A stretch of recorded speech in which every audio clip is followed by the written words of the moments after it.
The lilies are suffocating me. I arrange a perfect tower of pastel-wrapped gifts on the table while fighting the burn behind my eyes. The scent is everywhere, cloying, funeral sweet, as I adjust the Welcome Baby Girl banner for the third time. Each crease I smooth feels like another crack in my heart. Hannah, there you are! Robert's voice slides across my skin like oil. I force my face into pleasant neutrality before turning to face him. My boss, the father of my child, the man whose baby shower I'm decorating for his wife. Everything looks perfect, he says, scanning the room with the satisfied air of someone inspecting property they own. His eyes linger on the pink balloon arch I spent 2 hours assembling. Bailey will love it. I nod, not trusting my voice. 11 months ago, I'd believed his promises, that we'd find a way to be together, that he just needed time to end his marriage, that our baby would have his name.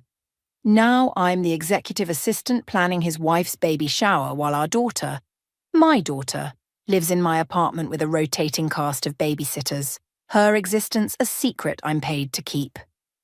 You remembered the non-alcoholic champagne? Robert straightens his tie, the one I bought him last Christmas. Of course, I gesture to the bar cart, and the specialty mocktails Bailey mentioned wanting. You're incredible. His hand brushes my lower back as he leans in, voice dropping. I don't know what I'd do without you. The familiar cologne that once made my heart race now turns my stomach. I step away, busying myself with napkin placement. How's Lily? He asks quietly. My hands freeze.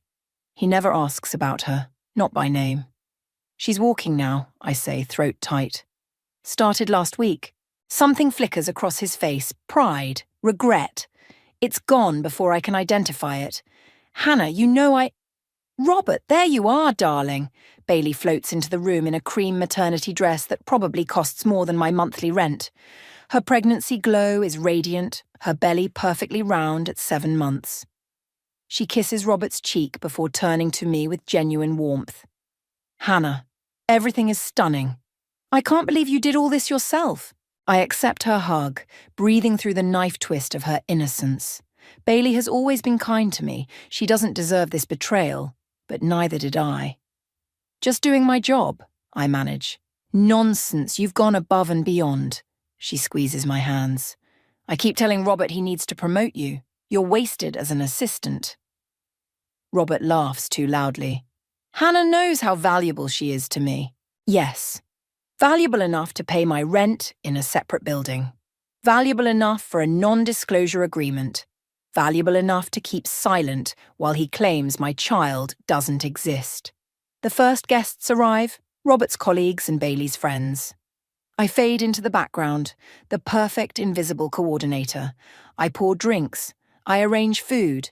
I take photos of Bailey opening gifts for a baby that isn't hers, while mine sits across town with a stranger. Speech time, someone calls out. Robert stands, champagne flute in hand, and gazes adoringly at his wife. When Bailey told me we were expecting, it was the happiest day of my life. The room awes. I bite the inside of my cheek until I taste blood. I've waited my entire life to be a father, he continues. To have a family with the only woman I've ever truly loved. My phone buzzes in my pocket. The babysitter. I slip into the hallway to answer. Ms. Reeves, Lily has a fever. I've given her the baby Tylenol like you said, but it's still 101. My heart pounds. I'll be there as soon as I can. I check my watch. At least another hour of this performance before I can leave without raising suspicions. When I return, Robert is kneeling beside Bailey, his hand on her stomach, eyes closed in theatrical bliss as he feels his daughter kick. Their daughter, according to every document, every social media post, every lie he's told. I take photos. Click. The perfect husband. Click. The perfect wife. Click. The perfect family.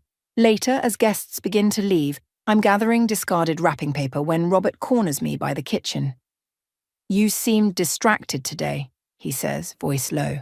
Lily's sick, I need to go. His jaw tightens. You know the rules, Hannah. No one here can suspect anything. She has a fever, Robert. She'll be fine. His hand grips my wrist, hidden from view by the counter.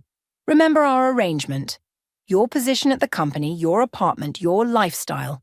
It all depends on discretion. I pull away. And your reputation, your marriage, your board position, it all depends on my silence. Something dangerous flashes in his eyes. Careful, Hannah. Don't forget who has more to lose here. As he walks away to rejoin Bailey, I feel something shift inside me. The fear and heartache crystallize into something harder, something with edges. In my purse is an envelope. Inside is a copy of Lily's birth certificate with Robert's name listed as father. I'd brought it today in a moment of desperate courage, thinking I might finally give it to Bailey. Instead, I tuck it into the bottom of the gift basket I'd assembled, the one Bailey will unpack at home, filled with luxury baby items. Not today, but soon. Because Robert is wrong about one thing. I have nothing left to lose. My apartment feels emptier than usual tonight. The silence broken only by Lily's shallow breathing through the baby monitor. Her fever's down, but I still check on her every 20 minutes, pressing my lips to her forehead, counting her tiny breaths. I should sleep. Instead, I sit cross-legged on my kitchen floor at 2 a.m., surrounded by stacks of papers, bank statements, emails, text messages, all evidence of my relationship with Robert. The relationship he pretends never happened. My phone vibrates against the tile. Emiliano. You awake? I hesitate before responding. Emiliano is the only person at work who suspects something. Not the full truth, but enough to worry about me. Me, unfortunately. Emiliano, saw your face at the shower today. You okay? No, I'm not okay. I haven't been okay since I watched Robert's face fall when I told him I was pregnant, since he explained so reasonably why we needed to keep things quiet for now. Since I gave birth alone while he was on vacation with Bailey in Santorini. Me, just tired. Lily's been sick. Emiliano. Want me to bring soup tomorrow? My abuela's recipe. Cures everything. His kindness makes my eyes sting. I don't deserve friends. Not when I'm the other woman. The secret. The mistake. Me. That would be nice. Thanks. I gather the papers into a folder labelled insurance and slide it back into my desk drawer. As I pass Lily's room, I peek in again. Her dark curls, just like Robert's, stick to her forehead. She has his eyes too. Anyone who saw them together would know instantly. But no one ever will. Morning comes too quickly. I drop Lily at daycare, a place 40 minutes from our apartment because it's far enough from Robert's social circle, and arrive at the office with minutes to spare. There she is, Caroline's voice cuts across the lobby. Party planner extraordinaire. I force a smile. Caroline, marketing director and office shark, has been circling me for months, sensing weakness. Bailey can't stop raving about the shower, she continues, stepping into the elevator with me. She showed me all the photos. You have quite the eye for detail. Just doing my job. Her eyes narrow slightly. Robert's lucky to have such a dedicated assistant. Something in her tone makes my skin prickle. Before I can respond, the elevator opens on our floor. Robert stands at my desk, examining a document. He looks up, face professionally neutral. Hannah, my office, please. I follow him, feeling Caroline's eyes on my back. Once the door closes, Robert's demeanour shifts. What the hell were you thinking? Excuse me. He slides a piece of paper across his desk. It's a photo of Lily's birth certificate, the one I'd placed in Bailey's gift basket. My stomach drops. How did you... Bailey found it while unpacking the gifts. Thankfully, she assumed it was mixed in by mistake from another gift. She gave it to me to return to you. His voice is controlled fury. Do you have any idea what you've done? Nothing, apparently, I say, surprising myself with my steadiness. Nothing's changed. This was a warning shot, wasn't it? A threat. He runs his hand through his hair. I've been more than generous, Hannah. The apartment, the allowance. I don't want your money. The words burst out before I can stop them. I want you to acknowledge your daughter. Lower your voice, he hisses. She's walking now. Did I tell you that? And she says, Mama. She'll be saying Dada soon too, but there's no one to respond. Robert's expression hardens. We had an agreement. No, you had demands. I was too scared to fight back. I lean forward. But Lily deserves better. And what about Bailey? Does she deserve to have her marriage destroyed? To learn her husband had an affair while she was struggling through 3 miscarriages? The information hits me like a slap. Bailey had miscarriages. He'd never told me. Robert sees my shock and presses his advantage. Yes, Hannah. While you were getting pregnant, my wife was grieving. Again. So forgive me if I'm not eager to blow up her world when she's finally getting what she's always wanted. Shame and anger war inside me. So Lily means nothing to you? I provide for her. Money isn't fatherhood. He sighs, suddenly looking tired. What do you want from me, Hannah? Really? Everything. Nothing. I don't even know anymore. I want... My voice breaks. I want to stop living a lie. Then quit, he says simply. Walk away. Find another job. But we both know I can't. My resume is thin, my savings non-existent. The NDA I signed means I can't explain the gap in my employment, and the child support is contingent on my silence. A knock interrupts us. Emiliano pokes his head in. Sorry to interrupt. Hannah, your daycare called the main line. They couldn't reach you. My heart stops. What's wrong? Lily's fever spiked. They're taking her to Memorial Children's. I'm moving before he finishes speaking, grabbing my purse. Hannah, Robert calls after me. We're not finished here. I turn back, aware of Emiliano watching us curiously. My daughter needs me, I say, loud enough for Emiliano to hear. Everything else can wait. Something shifts in Robert's expression. Panic, calculation, then decision. Take the company car, he says smoothly, and keep me updated on your situation. As I rush out, I catch Emiliano's confused look. He follows me to the elevator. Hannah, what's going on? Why does Robert care about your daughter's fever? The doors close, leaving us alone.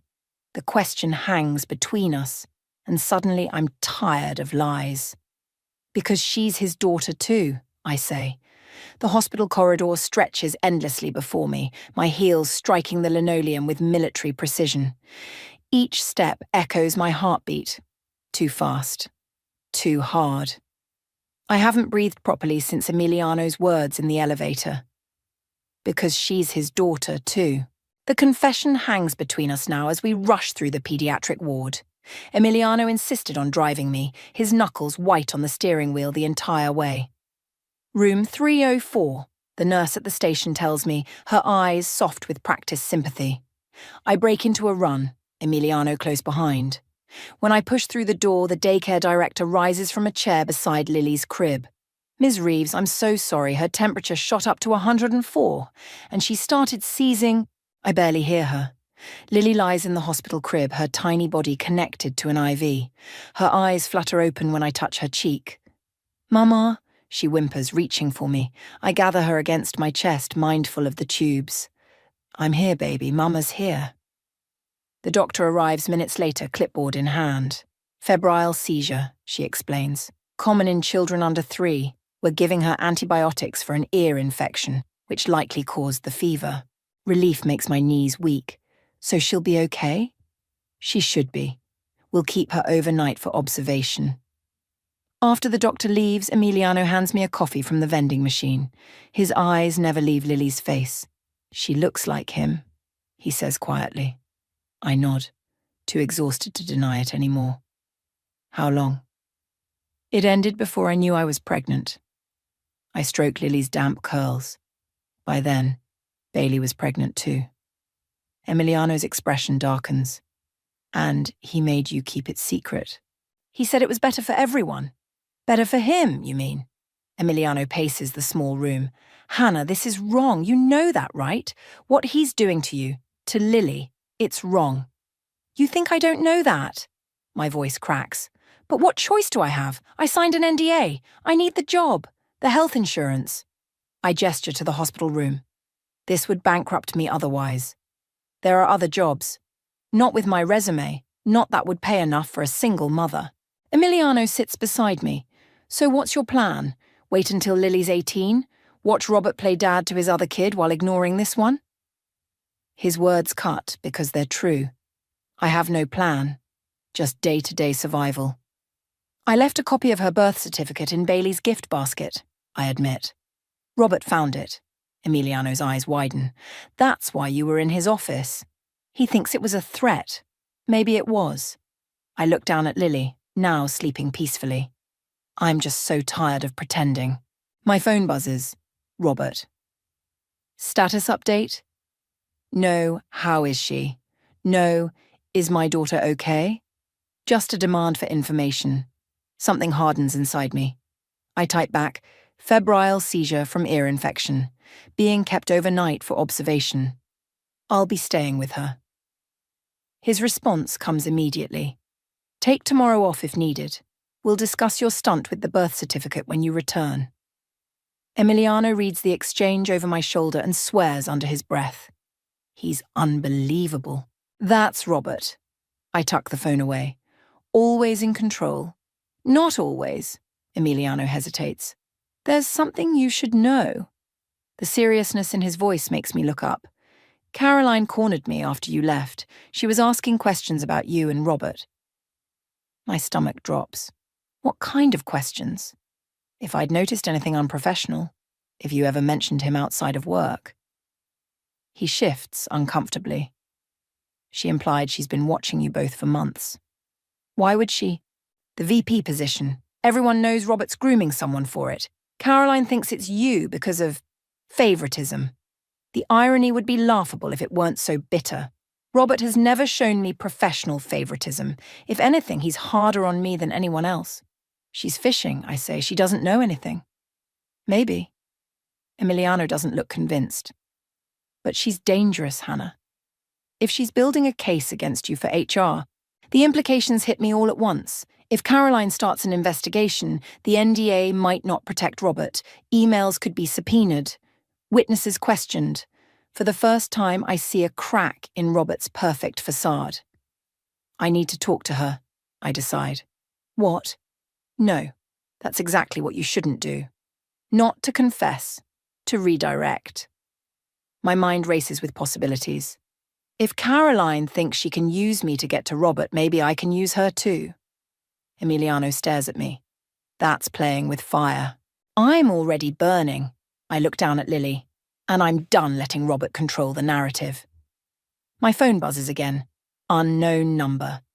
Hannah, it's Bailey. Robert told me about your daughter being in the hospital. I'm so sorry. Is there anything you need? The genuine concern in her message makes my chest ache. Bailey, who has no idea her husband fathered my child.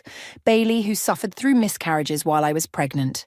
Bailey, who deserves better than both of us. I show Emiliano the message. What are you going to say? He asks. I stare at the phone, at Bailey's kindness glowing on the screen. Something shifts inside me, not just anger at Robert now, but determination. Nothing yet, I say, setting the phone aside. But I think I just found my leverage. Lily stirs in her sleep, her little hand gripping my finger. For the first time in over a year, I feel something beyond despair. Something with teeth. Emiliano, I say quietly, I need your help with something. Lily's discharge papers crinkle in my hand as I sign the final form. After a night of hospital chairs and beeping monitors, we're going home. She's better. Fever gone. Ear infection responding to antibiotics. The relief is physical, like shedding a lead vest. All set, the nurse says, handing me a prescription. Follow up with her pediatrician in 3 days. I nod, gathering Lily into my arms. She's clingy today, her head heavy on my shoulder as we walk out. The hospital's sliding doors open to reveal Emiliano leaning against his car, 2 coffee cups in hand. Thought you might need this, he says, passing me one. How's our patient? Better. I settle Lily into her car seat, her eyelids already drooping. Thank you for coming back. He shrugs like it's nothing. It isn't nothing. The drive to my apartment is quiet until Lily falls asleep. Then Emiliano glances at me. Did you mean what you said yesterday? About needing my help? I stare out the window, watching the city blur past. I can't keep living like this, Emiliano. For Lily's sake. For mine. What are you planning? I'm not sure yet. I turn to face him, but I need to know, are you with me? Because once I start this, there's no going back, for either of us. He's silent for a long moment, fingers tapping the steering wheel. What you're talking about could cost me my job too. I know. And Robert isn't someone who forgives easily. I know that too. We stop at a red light. Emiliano turns to look at me fully. When my sister got pregnant at 17, her boyfriend denied everything, blocked her number, told everyone she was lying. His jaw tightens.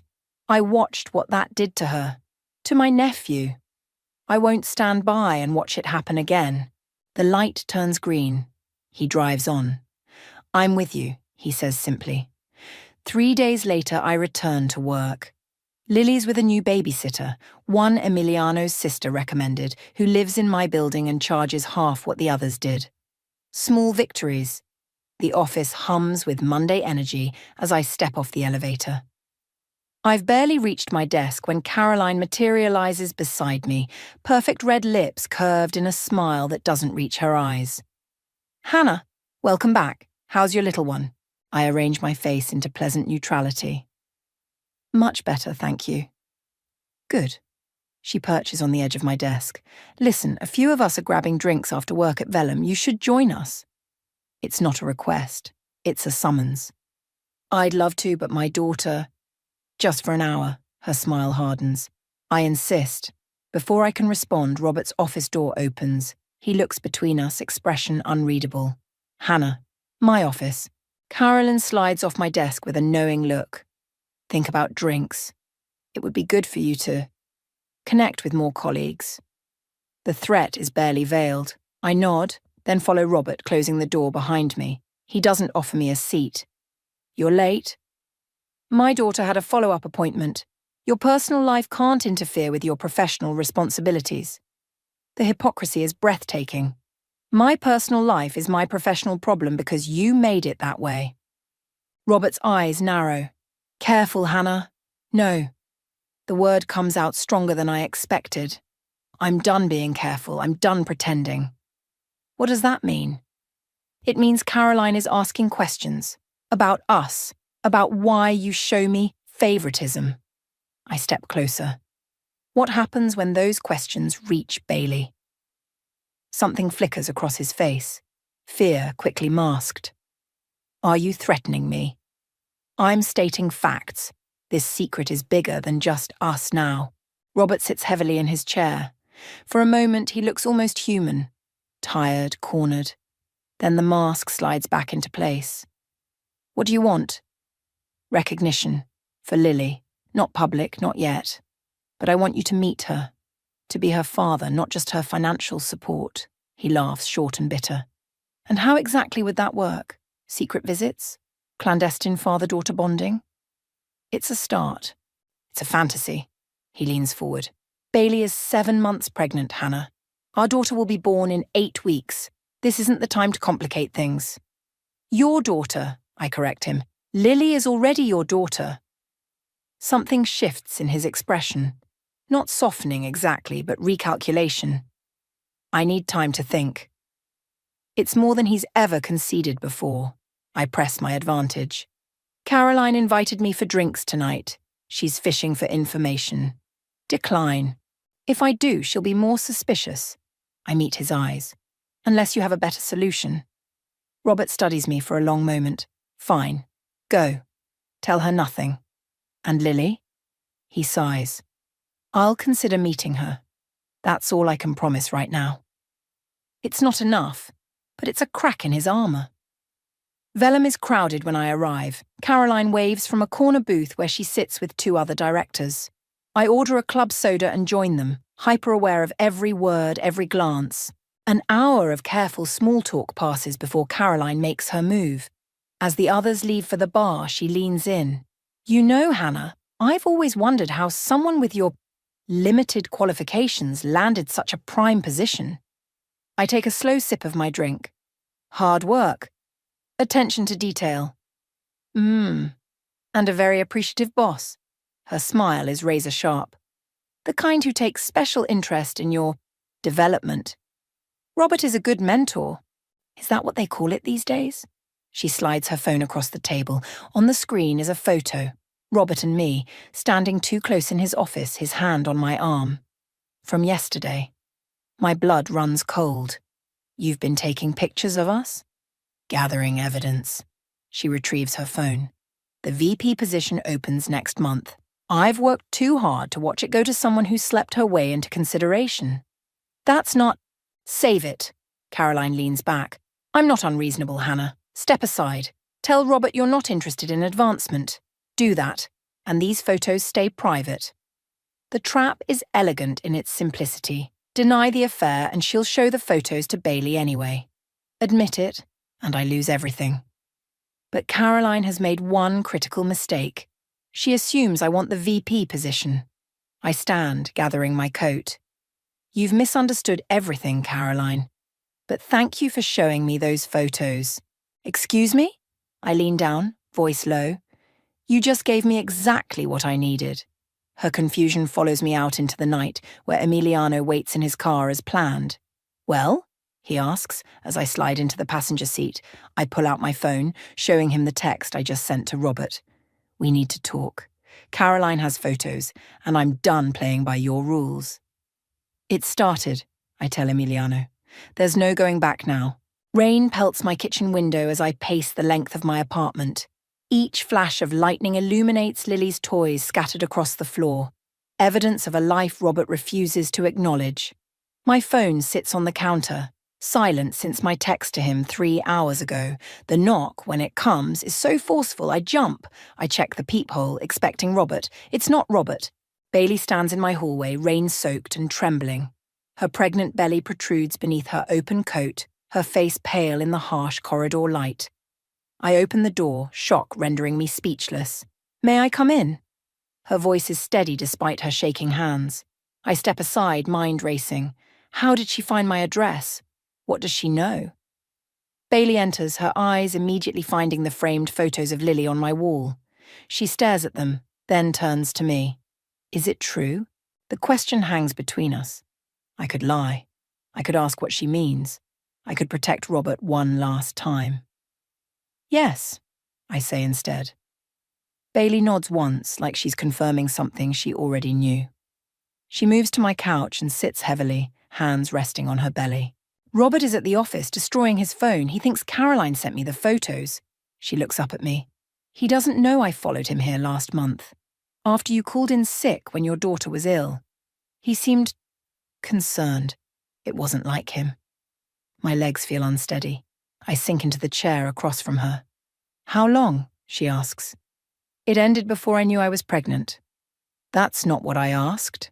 I meet her eyes. 6 months. She flinches but doesn't look away.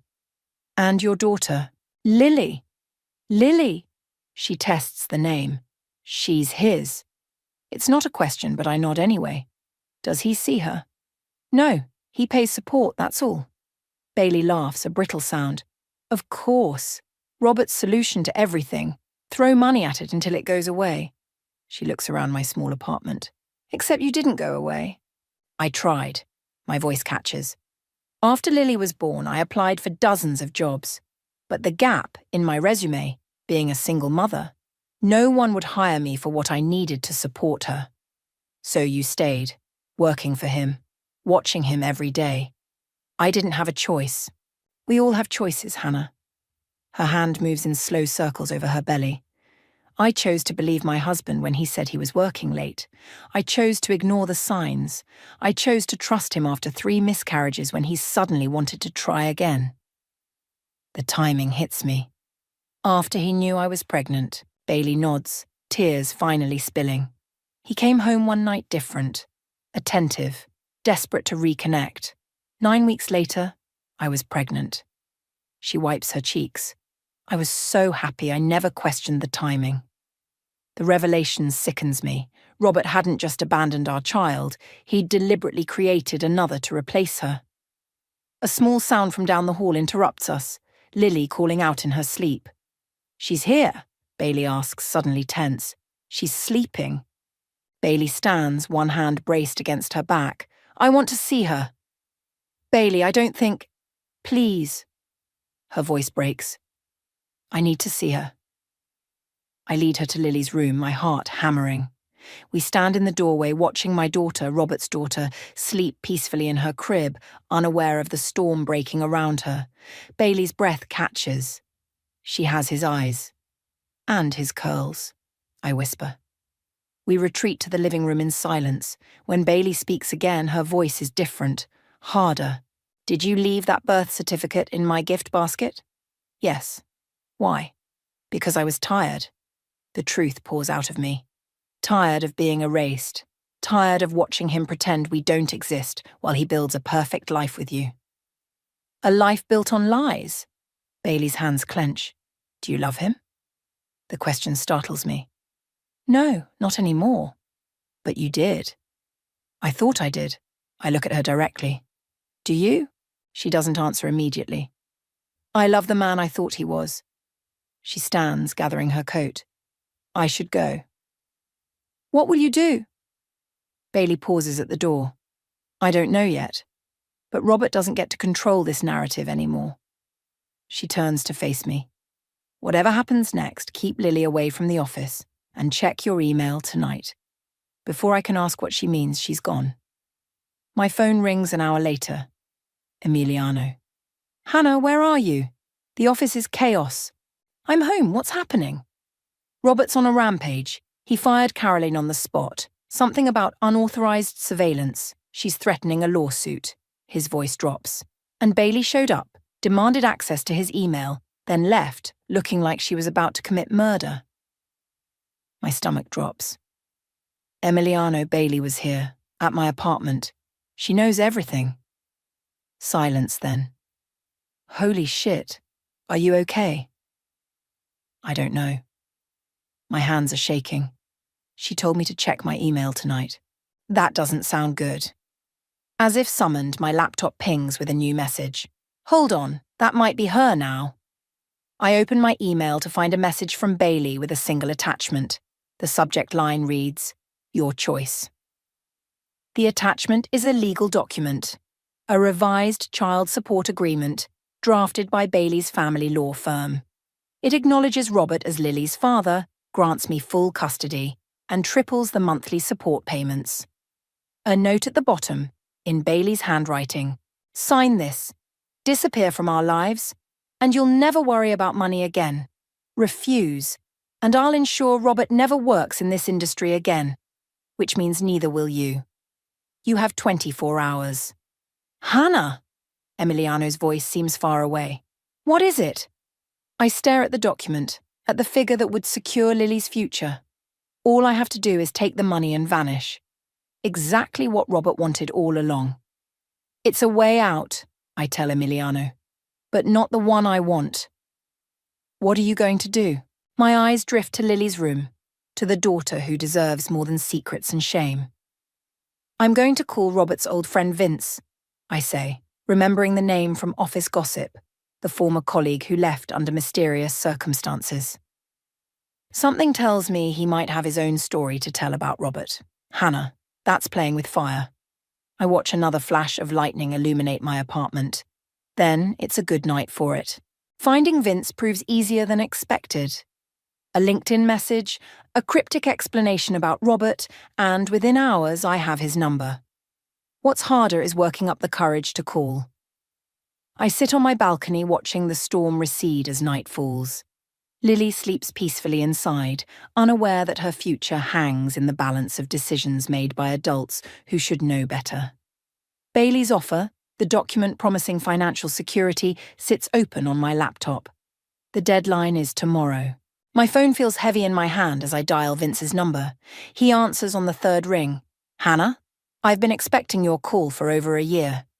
His voice is different than I imagined, warmer, with an edge of weariness. You know who I am? Robert's assistant with the inconvenient pregnancy. Yeah, I know. There's no judgment in his tone, only resignation. The question is, why are you calling me now? I watch a car pass on the street below, its headlights briefly illuminating the rain-slicked pavement. Because I'm tired of being erased. Vince is quiet for a moment. Meet me tomorrow. Blackbird Coffee on Westlake, 10 a.m. I'll be there. After we hang up, I text Emiliano. Meeting Vince tomorrow morning. Can you watch Lily? His response is immediate. Of course, but be careful. We don't know what his angle is. I stare at Bailey's offer again, the cursor blinking at the signature line. The money would change everything for Lily. Private schools, college, security. All it would cost is her identity, her father, her truth. I close the laptop without signing. Blackbird Coffee is busy when I arrive, the morning rush in full swing.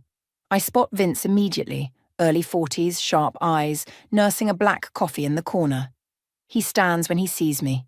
Hannah, he extends his hand. Finally nice to meet you. I shake it, studying him. How do you know about me? About Lily? Sit. He gestures to the chair across from him. Robert and I were friends for 15 years, business partners for 7. I know all his secrets. His mouth twists. And he knows mine. What happened between you? Vince takes a slow sip of coffee. 3 years ago, I discovered Robert was embezzling from our clients. Small amounts, spread across dozens of accounts. Nearly untraceable. My stomach drops. Did you report him? I confronted him privately first, gave him a chance to make it right. Vince's eyes harden. Instead, he framed me, planted evidence that I was the one stealing. By the time I realized what was happening, the board had already decided I was guilty. That's why you left the company. Left? He laughs bitterly. I was escorted out by security, blacklisted in the industry. My wife left me when our savings disappeared into legal fees. He leans forward. Robert doesn't just hide inconvenient truths, Hannah. He destroys them. The coffee shop suddenly feels too warm, too crowded. Why are you telling me this? Because you're making the same mistake I did. Vince pulls out his phone, scrolling to a photo before sliding it across the table. You think you can beat him at his own game. The photo shows Robert and Bailey at what appears to be a dinner party, their arms around each other smiling. This was taken last night, Vince says, hours after she visited you. My hands start to shake. How do you know she came to my apartment? Because I've been watching Robert for 2 years, gathering evidence. His eyes meet mine. Bailey isn't your ally, Hannah. She's his partner. No. I push the phone back toward him. She was devastated when she found out about Lily. Was she? Or was she performing devastation? Vince reclaims his phone. Think about it. She offers you money to disappear. Exactly what Robert wanted all along, the perfect solution to their problem. My mind races, reassessing every moment of Bailey's visit. Her controlled anger, her strategic questions, the legal document ready within hours. You're saying they planned this together? I'm saying Robert has a pattern. When someone threatens him, he neutralizes them. With me, it was professional destruction. With you, he shrugs. A golden cage is still a cage. I feel sick. What about Caroline? The photos? A convenient crisis to make Bailey's offer seem like salvation rather than exile. Vince checks his watch. Your deadline to sign is what? Noon today. How did you know that? Because I know how they operate. He stands, dropping cash on the table. You have a choice to make, Hannah. Take the money and disappear, or fight back and risk losing everything. Why would you help me? You don't even know me. Vince pauses. Because my daughter doesn't know who I am anymore. Because Robert took that from me too. His eyes soften slightly. And because sometimes, just sometimes, the truth actually wins. As he turns to leave, I grab his arm.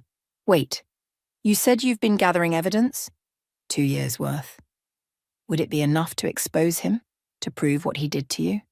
A slow smile spreads across Vince's face. With the right leverage? Absolutely. What kind of leverage? Access to his private email server, the one he uses for sensitive communications. My heart pounds as I remember Bailey's words. Demanded access to his email, not his work account. She already had access to that, his private server. I think I might know how to get that, I say. Vince sits back down. I'm listening. When I return home, Emiliano is building a block tower with Lily. His expression grows concerned as he takes in my face. What happened? I pull out my phone, showing him the photo of Robert and Bailey. They're playing me. Both of them. Emiliano's eyes widen. You're sure? No. I sink onto the couch. But I can't take that risk. So what now? You'll sign Bailey's agreement? I watch Lily knock over the tower, her delighted giggle filling the room. In that moment, everything becomes crystal clear. No. I pull out my laptop. I'm going to email Bailey. Tell her I need to meet with both her and Robert before I sign anything. Hannah, if Vince is right, that's walking into the lion's den. I know. I start typing. But this time I'll be wearing armor. I send the email, then dial Vince's number again. When he answers, I don't hesitate. I need everything you have on Robert.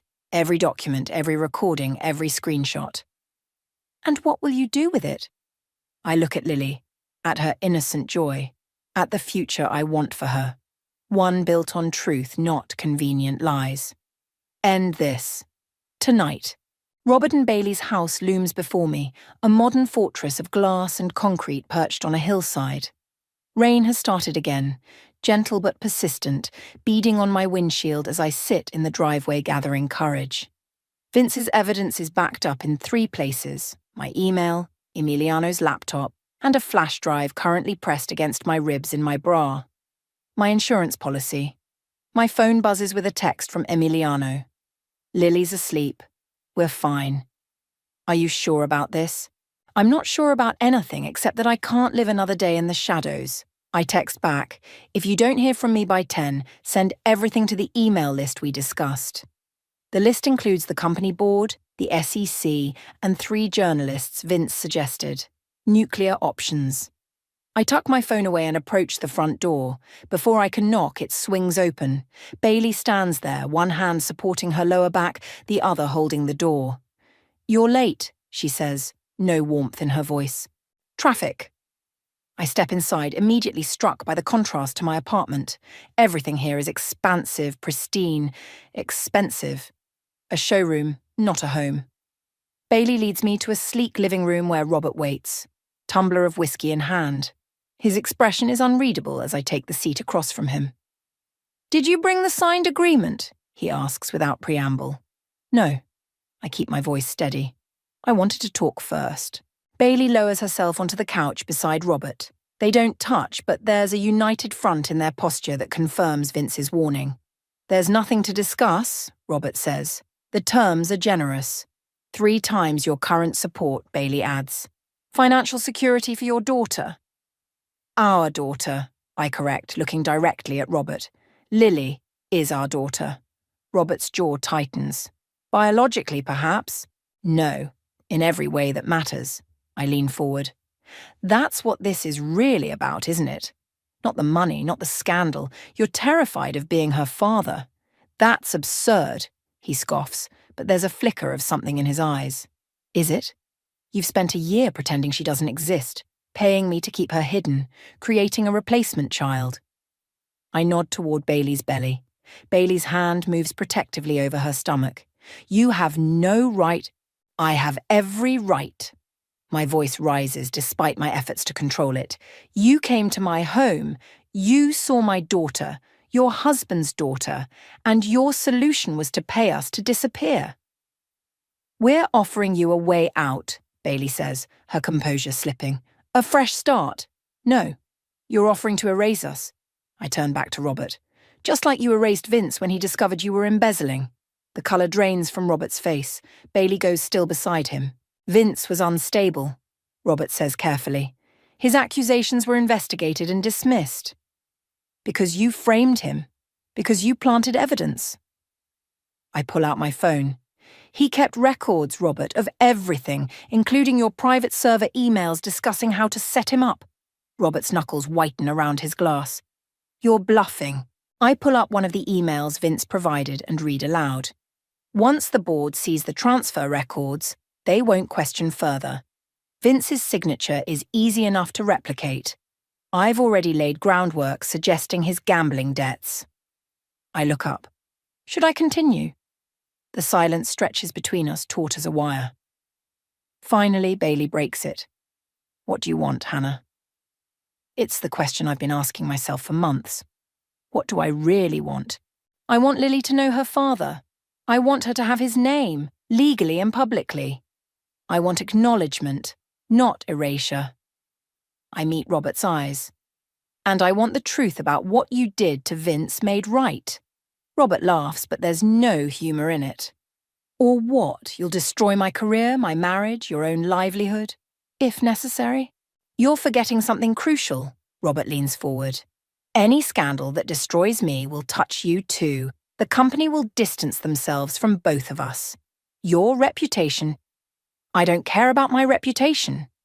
The realization hits me as I say it. I care about my daughter growing up knowing she matters, that she wasn't a mistake to be hidden away. Something shifts in Bailey's expression, not softening exactly, but recognition. She places a hand on Robert's arm. She's right. Robert turns to her, startled. What? She's right, Robert. Bailey's voice is quiet but firm. We can't build our family on lies. I won't do it anymore. Bailey, no. She cuts him off. I agreed to help you contain this because I wanted to save our marriage. But I can't. Her voice breaks. I can't look at another child and wonder if you're hiding them too. The unity between them fractures visibly. Robert stands pacing to the window. What are you saying? I'm saying fix this. Bailey looks at me, then back to him. Acknowledge your daughter. Make amends to Vince. Or I walk. With evidence of both your crimes.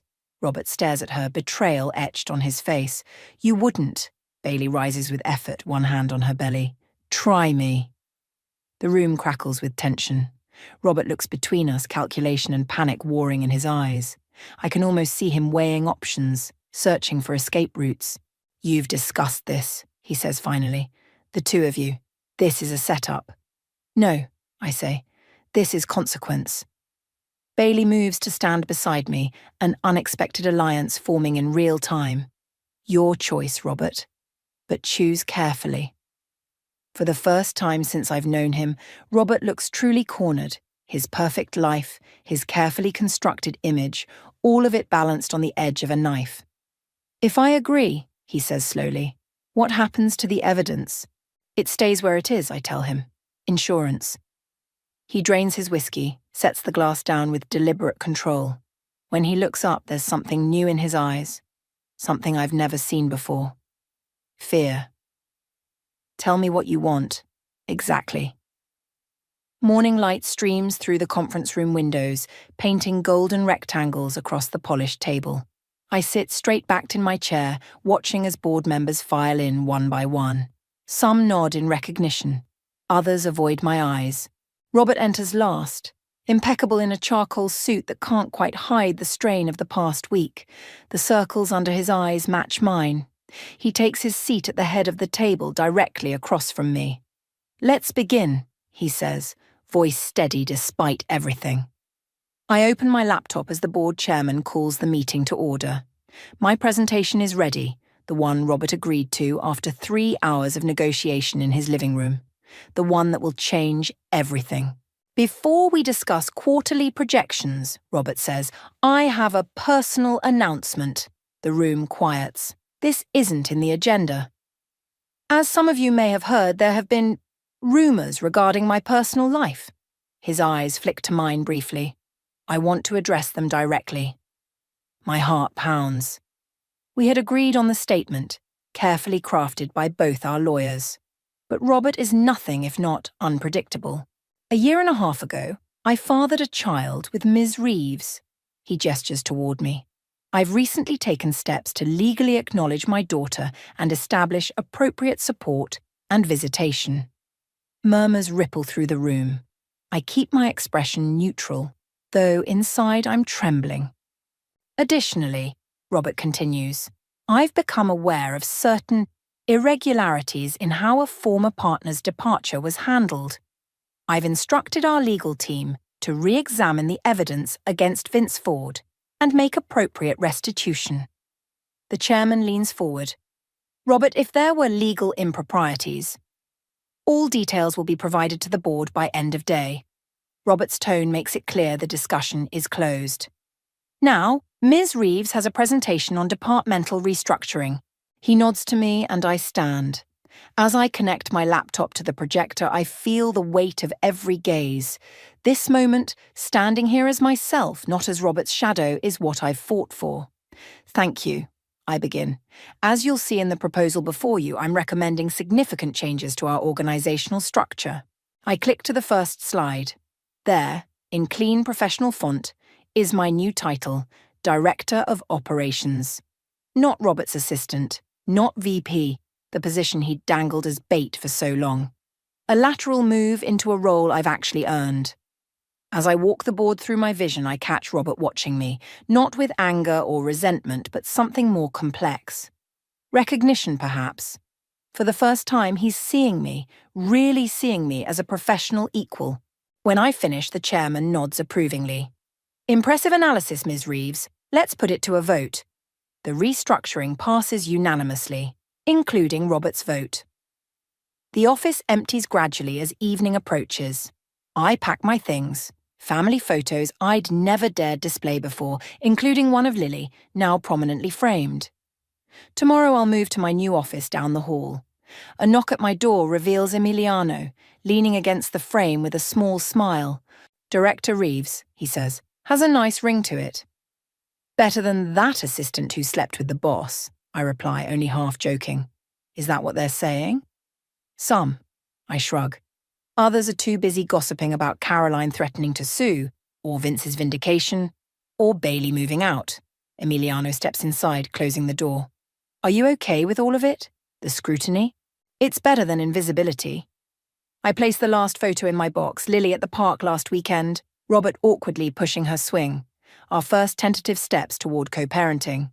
At least now it's on my terms. And Bailey? How's that going? Complicated. I think of our last conversation, tense but respectful. She's staying with her sister until after the baby comes. Says she needs space to decide what she wants. And what do you want, Hannah?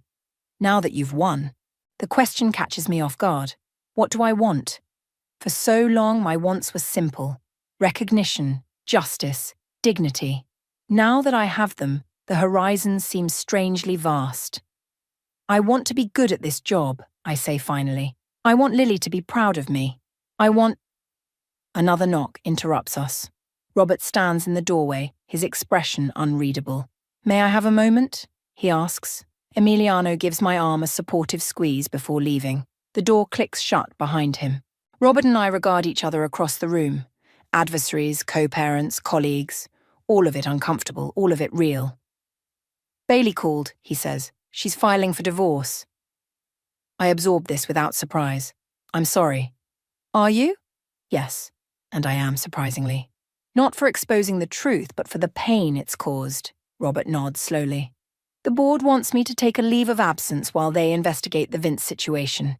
They've asked you to step in temporarily. The irony isn't lost on either of us. And you're okay with that? No. A ghost of his old smile appears. But I'm learning to live with things I'm not okay with. He moves to the window, looking out at the darkening sky.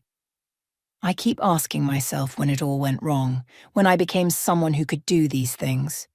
One choice at a time, I say. That's how it happens. And how does it get fixed? The same way, one choice at a time. He turns back to me. I'm meeting with Vince tomorrow, to apologize, to make amends. It's more than I expected from him. That's a good start.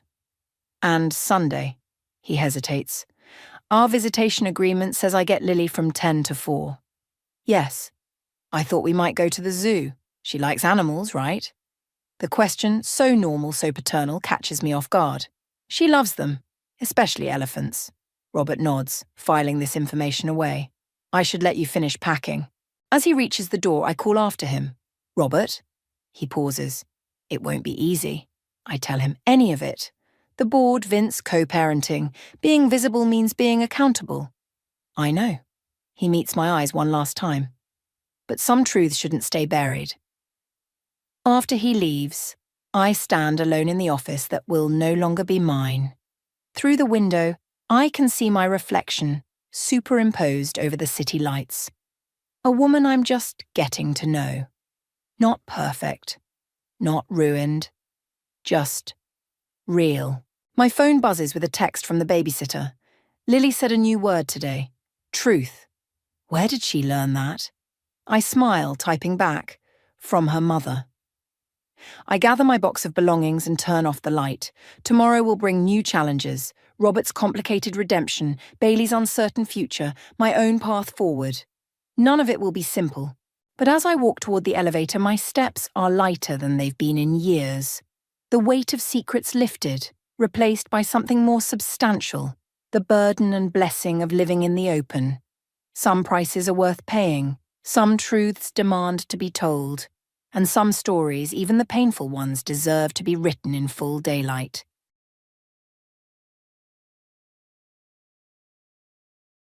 Hi there, I'm Marwan. When I was 14, my parents laughed in my face and kicked me out onto the street. Said I'd come crawling back, begging. But what hurt more than the night they threw me out was how they kept coming back to finish what they started. They spread lies about me, ruined every chance I had, and when I finally built a billion-dollar company without them, they tried to tear it all down, again. Ever wonder how far a family can go, just to watch you fail? I'm 32 now, sitting at the top of a billion-dollar tech construction company based in San Francisco, the kind of life people envy. But none of them know the night that rewrote everything. The night I lost everything at 14.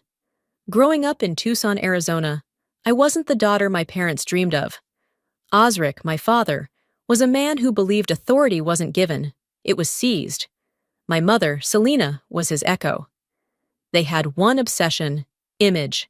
Their reputation in the neighborhood mattered more than anything, more than me. They had plans for me: honor student, Ivy League, perfect daughter who smiled in photos and stayed quiet at dinner. But I wasn't that girl. I questioned them. I wanted something different. And in their eyes, that made me defective. I didn't know that one night in 2010 would be the night everything snapped. It was a Saturday. The house smelled like roast beef and stale wine. They'd invited half the neighborhood, relatives, friends, anyone they could show off to. I was at the far end of the dinner table, mostly silent, chewing the inside of my cheek while they laughed too loud, talked too much. Then came the moment. My father raised his glass and said, "Our daughter has something to share, don't you, Marwan?" I knew what he expected, some rehearsed gratitude speech. Instead, I looked up and said quietly, "I'm not going to be the daughter you want. I don't want to go to Stanford. I don't want to live your life." The room went silent. You could hear a fork drop. My mother's smile cracked like cheap porcelain. Osric's jaw tightened. He leaned forward. "Excuse me?" "I don't want to be part of this performance," I said, louder now. "I want my own life." Selena's voice cut like a blade, sweet and sharp. "Look at you, ungrateful. You'll be back here in a month, begging us to let you in."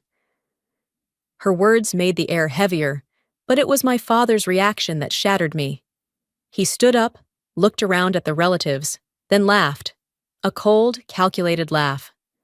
"She thinks she's too good for her family. Let her go. She'll learn soon enough." They didn't even let me pack properly.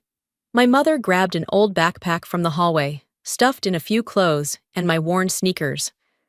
My father opened the front door, gestured toward the dark street like a hotel doorman. "Out," he said. "If you're so grown up, let's see how far you get." I remember every face around that table. Some shocked, some entertained. No one stopped them. They threw me out like yesterday's garbage. Outside, the Tucson night felt colder than it should have in April. I stood there, holding that stupid backpack, waiting for someone, anyone, to tell me it was a joke. No one did. The door slammed behind me. I didn't even hear it lock. They knew I wouldn't dare come back. I walked down the driveway, numb, my heart pounding so loud I couldn't hear anything else. That night, it didn't end there. Around 10 p.m., while I was still wandering the streets trying to figure out what to do, I passed by Mrs. Jensen's house, our neighbor. Her front window was open. I heard her voice laughing. "She finally kicked Marwan out," Mrs. Jensen said to someone on the phone. "That girl's always been trouble. Selena says she won't last a week. The next day, everyone knew. Selena made sure of it. She called half the block that night, parading her victory. I heard things like, "Sometimes tough love is the only love," and "You can't let a child disrespect you in your own home." By Monday, kids at school whispered behind my back. Not that I stayed long enough to hear most of it. The humiliation wasn't just in being thrown out. It was in the knowledge that they wanted people to know. They didn't want me to come crawling back. They wanted to watch me fall. That night, sitting on the curb outside a 24-hour diner, staring at my scraped-up sneakers, I realized something. They weren't just done with me. They wanted me to fail. And I promised myself right there, under the blinking neon sign and the cold Arizona night air, I wouldn't give them that satisfaction. I would survive. I would win. I didn't sleep much that night. After hours of wandering the streets, unsure where I was headed, I finally texted the only person I trusted, Dahlia.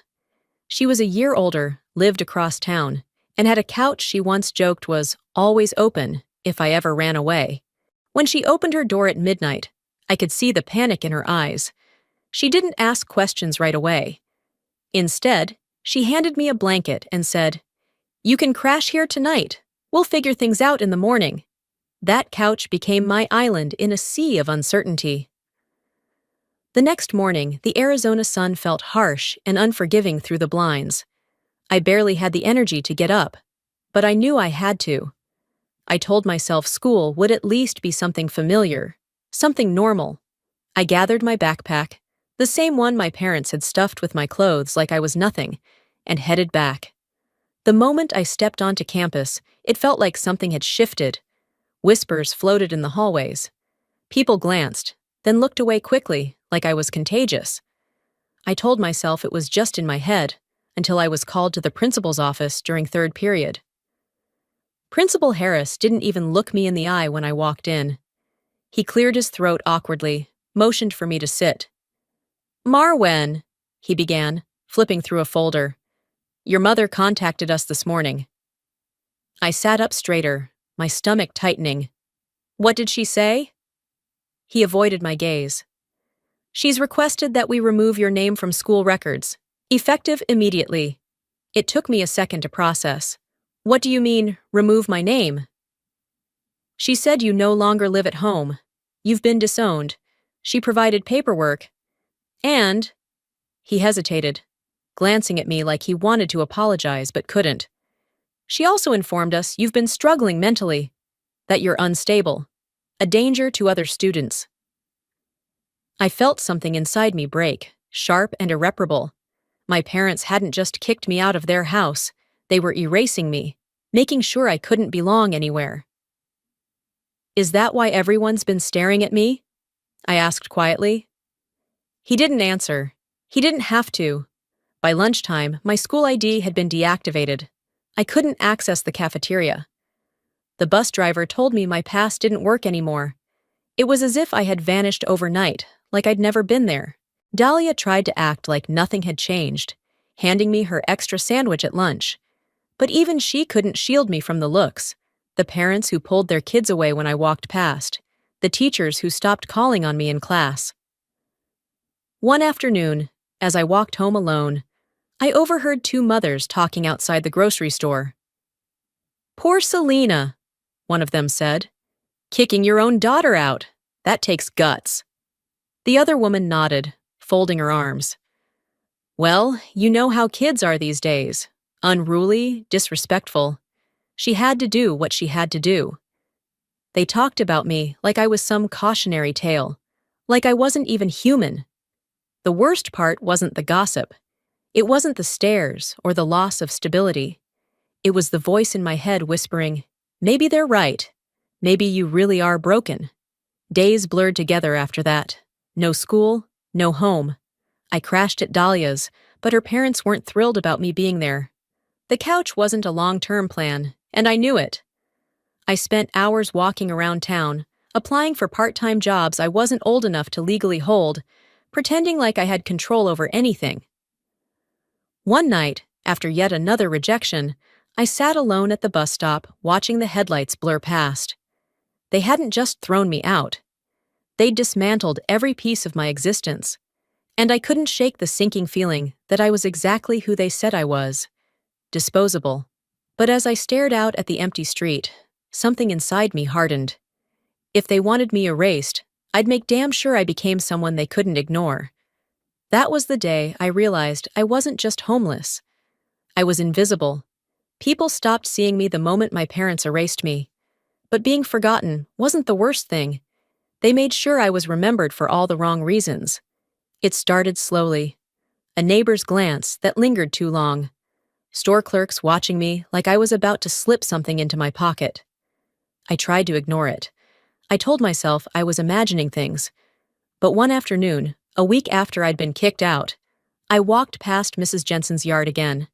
She was watering her flowers, pretending not to notice me until she spoke loud enough for me to hear. "Lock up your purses, ladies," she said to her friend. "The thief is back." I froze. Her friend didn't even glance my way. "Is that the one Selena said stole money from her?" "Yep," Mrs. Jensen replied, shaking her head like she pitied me. "And pills, too. Drugs. Poor Osric and Selena, raising a child like that." I wanted to scream. To tell them it was a lie. But I knew it wouldn't matter. The rumors spread like wildfire after that. Everywhere I went in the neighborhood, whispers followed me like shadows. I wasn't just the daughter who'd been thrown out. I was the thief, the junkie, the troubled kid who couldn't be trusted. Store owners stopped letting me in without following me down every aisle. Kids I'd known since elementary school crossed the street when they saw me coming. One night, while scrolling through Dahlia's old laptop at her place, I stumbled onto something that nearly broke me. My old classmates had started a Facebook group. It wasn't private. The name was clear. Marwan's Meltdown. They'd taken an old yearbook photo of me and slapped a red "wanted" sign over it. Underneath, there were edited photos, one with my face photoshopped behind prison bars, another where someone had crudely drawn a syringe in my hand. The captions were worse. "Guess she finally snapped. She always looked like a junkie. Wonder how long before she ends up in juvie." There were comments from people I used to sit next to in class, people who'd been at birthday parties at my house, people who knew better, or should have. I scrolled further and saw posts claiming I'd been arrested, that I'd stolen cash from my parents' safe, that I'd been caught dealing drugs behind the school. All of it was fake, but it didn't matter. The next day, when I stopped by a diner on 4th Street to ask if they were hiring, the manager barely looked at me before shaking his head. "Not looking to hire troublemakers," he muttered. Another place. Another door slammed. I wanted to crawl out of my skin. The rumors followed me everywhere. They weren't content with kicking me out of their house. They wanted to make sure I had nowhere left to go. I remember sitting outside that same diner later that night, the air dry and cool against my skin. I watched families laughing inside, their worlds intact, untouched. I thought about what my parents had told people, that I was dangerous, broken, worthless. Maybe if you hear something enough times, you start to believe it. That night, I almost did. Almost. But then I thought about the way they laughed when they threw me out. The way they'd made sure everyone knew they were the ones in control. That's when I realized their lies wouldn't kill me, but my silence might. That night, something inside me snapped, and I knew the next time they tried to break me, I'd be ready. I spent the next few weeks keeping my head down. No more trying to defend myself, no more fighting the rumors. I realized fighting fire with fire only fed their story. Instead, I started quietly saving every penny I could. Dahlia's parents tolerated me, but I knew I was on borrowed time. So I took whatever odd jobs people didn't want, cleaning garages, stacking boxes, even scrubbing floors at the local laundromat after closing. It wasn't glamorous, but it kept me afloat. One evening, while wiping down tables at a small diner off Speedway Boulevard, a man walked in. Tall, middle-aged, wearing a leather jacket that smelled faintly of gasoline. His name was Merrick. I recognized him immediately. He used to stop by our house when I was little, sharing beers with my dad on Sunday afternoons, laughing too loud at things that weren't funny. He spotted me before I could duck away. "Well, if it isn't Marwin," he said, his voice all syrup and smiles. "Haven't seen you in a while. Heard your folks had troubles with you." It wasn't what he said, it was how he said it. Like he knew the story, like he thought I was exactly what everyone said. I gave him a polite nod, finished cleaning, tried to ignore him, but he came back the next night, and the one after that. Each time, he'd drop a few extra dollars in the tip jar, strike up small talk. He never asked about the rumors, never mentioned my parents after that first night. Just offered little pieces of kindness, a ride home when it was late, a sandwich when I hadn't eaten all day. After a while, I let my guard down. He wasn't like the others. He didn't look at me like I was broken. One night, he showed up outside the diner, with a manila envelope and a smile. "You don't belong here, kid," he said. "I know people. I can help you get on your feet. Rent a room, get steady work. But you're gonna need some money." I told him I was saving, but it wasn't much. Merrick shrugged, lighting a cigarette. "You trust me, right? Let me handle it. Give me what you've got, and I'll set it up. No strings attached." For a second, I hesitated. But no one else had ever offered me anything without expecting something in return. I handed him everything I had saved, every single dollar, nearly $1,200. It felt like my last shot. The next day, he disappeared. No phone call, no word, just gone. I tried calling the number he gave me. Disconnected. I asked around the neighborhood. No one had seen him. 3 days later, Dahlia showed me a message she'd found on her older brother's Facebook account. It was from Merrick, a private message to my parents. "She's still stupid enough to fall for it," he wrote. "Told you she needed one last lesson." My stomach dropped. It wasn't random. It wasn't just Merrick. They had sent him. Osric and Selena knew I was surviving, and they couldn't stand it, so they sent someone to tear me down one more time. That night, I didn't cry. I didn't scream. I sat on Dahlia's back porch, staring up at the empty Arizona sky. And I made a decision. That was the last time anyone would ever use me. They wanted me broken. I was going to make sure I became unbreakable. For years, I ran from their poison. This time, I was ready to fight back. After Merrick's betrayal, I buried myself in survival. I worked, I studied. I kept my head down and made myself invisible. Not because I was weak, but because I was building something they couldn't touch. By 21, I had clawed my way into an apprenticeship at a small tech construction firm in Phoenix. I worked 16-hour days, took online classes at night, slept 4 hours if I was lucky. No one handed me anything. I fought for every inch. By 26, I had saved enough to move to San Francisco and launch my own company, a hybrid tech construction startup that specialized in sustainable housing. I named it MarTech, not after myself, but as a reminder of everything they said I couldn't be. The first few years were brutal. Investors turned me down, clients didn't take me seriously, men in boardrooms called me sweetheart, like I didn't belong there. But I kept going. By the time I was 30, local news outlets started noticing. Young woman CEO reinvents affordable housing. Tucson native breaks barriers in Silicon Valley. Every time they wrote my name, it felt like another brick added to the wall between me and my parents' voices in my head. For the first time in years, I started to breathe. Until the day I saw the Facebook post. A friend from back home had tagged me in a comment, asking, "Is this your mom?" I clicked the link. There she was, Selena. A carefully curated photo of her in front of a church fundraiser, hands folded like a saint. The caption underneath made my stomach churn. It breaks my heart that my only daughter abandoned her family for money and fame. Some kids forget where they came from. I pray for her soul every night. The comments were worse. "You did your best, Selena. Sometimes kids go bad." Ungrateful children always come crawling back when it's too late. I stared at the screen, pulse pounding. But it didn't stop there.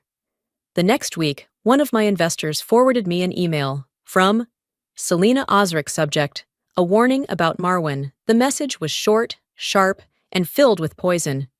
She may look successful, but you should know how she treats her family. She abandoned us. Be careful doing business with someone who has no loyalty. I read it twice, then 3 more times. There it was. The same strategy they'd used when I was 14. But this time, they weren't whispering in grocery stores. They were trying to burn down everything I'd built. That night, I picked up my phone and called her. She answered on the second ring, voice sweet like sugar-coated glass. Well, well, you finally remembered you have a mother. I didn't waste time. You listened to me carefully, Selena, I said, voice calm but sharp. If you ever try to sabotage my life again, I will drag every dirty thing you've ever done into the light. And believe me, I have receipts. She laughed, soft and fake. Oh, honey, you're still so dramatic. I'm not a kid anymore, I said coldly. And this is your last warning. Next time, I won't call. I'll expose you. There was a pause, just long enough for me to picture her smirk slipping. You've changed, she finally said. No, I replied. I grew up. I hung up without waiting for her to respond. I knew this wasn't over, but this time I wasn't running. Days after that call, I thought the storm had passed. Weeks went by without another message. No more slander floating around Silicon Valley's boardrooms. No backhanded emails from investors forwarding my mother's smear campaign. Then, one afternoon, an envelope arrived at my office. No sender's name. Just a neat, old-fashioned handwriting. For Marwin. Inside, a formal invitation. Family dinner, Tucson, Arizona. Location, Osric and Selena's residence. Purpose, reconciliation and healing. Date, Saturday, 7 p.m. I stared at it like it might catch fire in my hands. At first I laughed. They'd spent years trying to destroy me, and now they wanted peace. But a tiny part of me wanted to see what game they were playing. That Saturday, I flew back to Tucson. Not for them, but for myself. I needed to look them in the eyes and see what was left. The evening was uncomfortable from the start. Selena greeted me at the door like nothing had happened, her arms open, her smile thin and brittle. Oh, darling, she cooed. You look so successful. We're so proud. Osric shook my hand like I was a business associate, not the daughter he'd thrown away. The dining room was decorated like it always had been. Polished silverware, floral centerpiece, everything staged perfectly, like a picture in a magazine. But underneath the candlelight and hollow smiles, I could feel it. The tension so thick you could slice it with a butter knife. We ate in near silence. They asked about my business, my apartment, the people I worked with. No mention of the lies, no apology. Halfway through dessert, Selena cleared her throat delicately. Well, sweetheart, she said, folding her napkin too neatly. There's actually something we wanted to talk to you about. Osric nodded solemnly, like a man about to deliver bad news to a stranger. That's when she slid the folder across the table. Legal papers, a cosign request, a mountain of debt staring back at me in black and white. Credit cards, unpaid loans, a second mortgage. Just a little help, Selena said sweetly, like she hadn't spent a decade trying to ruin me. Family should stick together. I stared at her, stunned at how far she would go. This isn't a small favor, I said quietly. You want me to take responsibility for your choices. Osric leaned forward. We built you, Marwin. You wouldn't be who you are without us. I laughed, sharp and bitter. You're right, I wouldn't. Because every ounce of success I have is built on surviving you. Selena's smile froze. I thought you wanted to make peace, I continued. But this is just another game, another leash. She sighed dramatically. We thought you'd grown past your childish anger. I pushed the papers back across the table. Here's what I've grown past, letting you manipulate me. I stood up, my chair scraping loudly against the polished floor. This is your last chance, I said evenly. If you try to drag me down again, I won't just walk away. Selena opened her mouth to speak, but I didn't wait. I walked out of that house, the same one they'd thrown me out of all those years ago, and this time, I left on my terms. That night, sitting in my rental car in front of their picture-perfect lawn, I realized something chilling. They'd never stop, not until I stopped them myself. That night, I realized they'd never stop until I stopped them myself. The next morning, I boarded a flight back to San Francisco, leaving Tucson and that suffocating dinner table behind. I thought maybe the silence would last a little longer, that the message I left on their polished dining room floor would be enough. I was wrong. It started small. A text from my cousin Amanda, the one I hadn't spoken to since I was 16. "Hey! Aunt Selena said you're turning your back on family. Is that true?" Then another. "You know they're struggling, right? They gave you everything." By noon, my inbox was filled with messages from relatives I hadn't heard from in years. "Your parents sacrificed so much. You're too proud, Marwan. Don't forget where you came from. It's just money. Family is everything." They framed it like concern, but I knew better. It was a coordinated attack. Osric and Selena had mobilized the entire family, weaponized their guilt, their nostalgia, their loyalty. By the end of the week, even distant relatives I barely remembered were calling, leaving voicemails dripping with pressure. "Marwan," Uncle Robert's voice drawled, "you can't let pride tear this family apart." And then came the worst one. A message from my grandmother. "Baby girl, they're your parents. You only get one family." Each word cut deeper than the last. I could almost hear Selena coaching them behind the scenes, painting herself the martyr and me the villain, but it didn't stop there. One Monday morning, I walked into my office and saw Marla, my assistant, hovering nervously outside my door. "There's something you need to see," she said. She handed me her tablet. A headline screamed back at me from the local Tucson news website. "Tech CEO abandons bankrupt parents. Family claims she forgot her roots." Underneath, a photo of me, pulled from my company website, next to a years-old picture of Selena and Osric standing outside their house, looking frail and pitiful. The article quoted a family source, my Aunt Rowena. She told them I had left my poor parents to drown in debt while I basked in Silicon Valley riches. I sat back in my chair, pulse pounding in my ears. They hadn't just brought the family into this. They'd dragged the world into it too.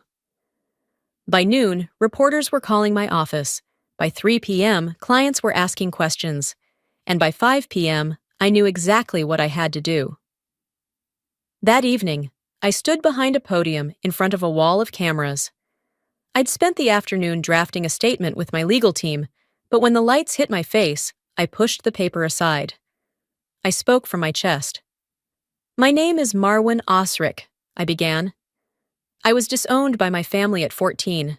I built everything I have today without their help, and despite their efforts to tear me down." I paused, letting the weight of it settle. I will not apologize for surviving. I will not apologize for protecting myself. I glanced straight into the cameras.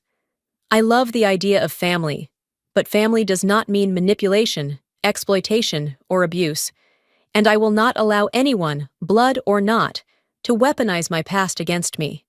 I stepped away from the mic to the sound of flashing cameras. That night, as I sat in my apartment overlooking the bay, I knew something fundamental had shifted. They'd wanted a war.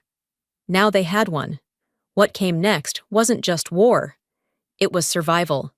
The morning after my press conference, I woke up to a flood of emails. Some were supportive. Strangers, colleagues, even old classmates who'd quietly watched my rise. Others were ugly, laced with judgment and shame. But in the middle of all that noise, one message stood out. It was from Selena. No subject line, no greeting. "We're losing the house. Your father is sick. We need you." Short, sharp, meant to cut. I deleted it without replying, but she didn't stop. The next day, a voicemail. "Marwan, it's your mother. I know you're angry, but your father, he's not well. We're behind on the mortgage. The bank's coming after us. Please, don't let us end up on the street.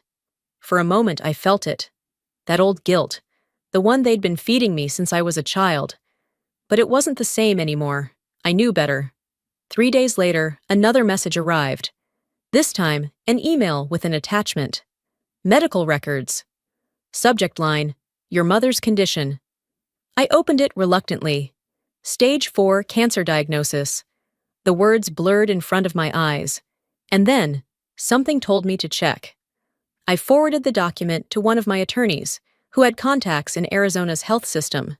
It didn't take long. The records were fake. The name of the physician didn't match the hospital. The dates of diagnosis conflicted. It was a fabrication, a final, desperate manipulation. That evening, I sat alone in my apartment, the city lights of San Francisco glowing beyond my window. I stared at the email, at the cold, calculated lie. They hadn't just wanted my money. They wanted to own me again. The next morning, I booked a flight to Tucson. When I arrived, I didn't go to their house. I asked them to meet me at a coffee shop downtown, neutral ground. They walked in together, older, smaller than I remembered, but still wearing the same masks. Selena smiled, brittle as glass. Osric stayed quiet, his eyes hollow. "You got my message," she said softly. I nodded, sliding a folder across the table. It contained the mortgage balance, the overdue notices, every financial document they'd quietly sent me over the past few months. "I'll pay this," I said calmly. "One time."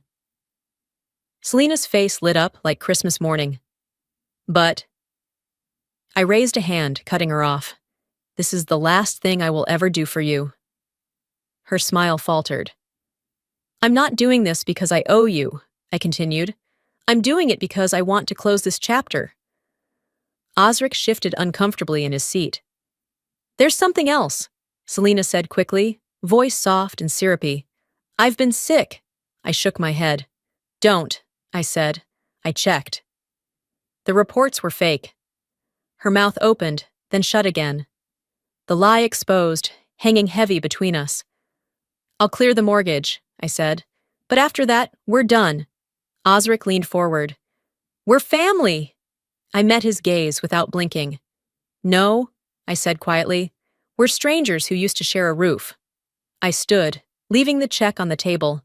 Selena called after me as I walked away. "Marwin, you're making a mistake. You'll regret this."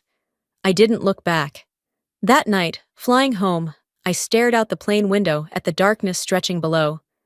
For the first time in my life, I felt something close to peace. They couldn't hurt me anymore. I thought it was over. I was wrong. A week after I wired the final payment to clear their debts, the internet reminded me just how far they'd go. It started with a message from a former colleague. "Hey Marwan, saw your parents' post. Nice to see you finally reconciled." I blinked at the screen. I hadn't. Curious, and with a sick feeling in my gut, I clicked the link. There it was. A post from Selena's Facebook account, accompanied by photos of me as a child. Birthday parties, first day of school photos, me grinning awkwardly at 14, the night before they threw me out. "Family is everything," the caption read. "We're so proud of our daughter and all she's accomplished. No matter what, a parent's love never fades." Thousands of likes, comments from neighbors, old family friends. "You raised her well. She's a testament to good parenting. Glad you all patched things up." I scrolled faster, my heart sinking.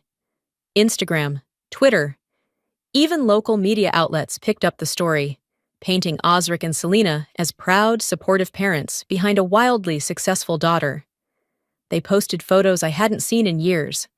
They painted a picture of a perfect, loving family, a family that never existed. It wasn't just vanity, it was theft. They were hijacking my story, turning my survival into their achievement.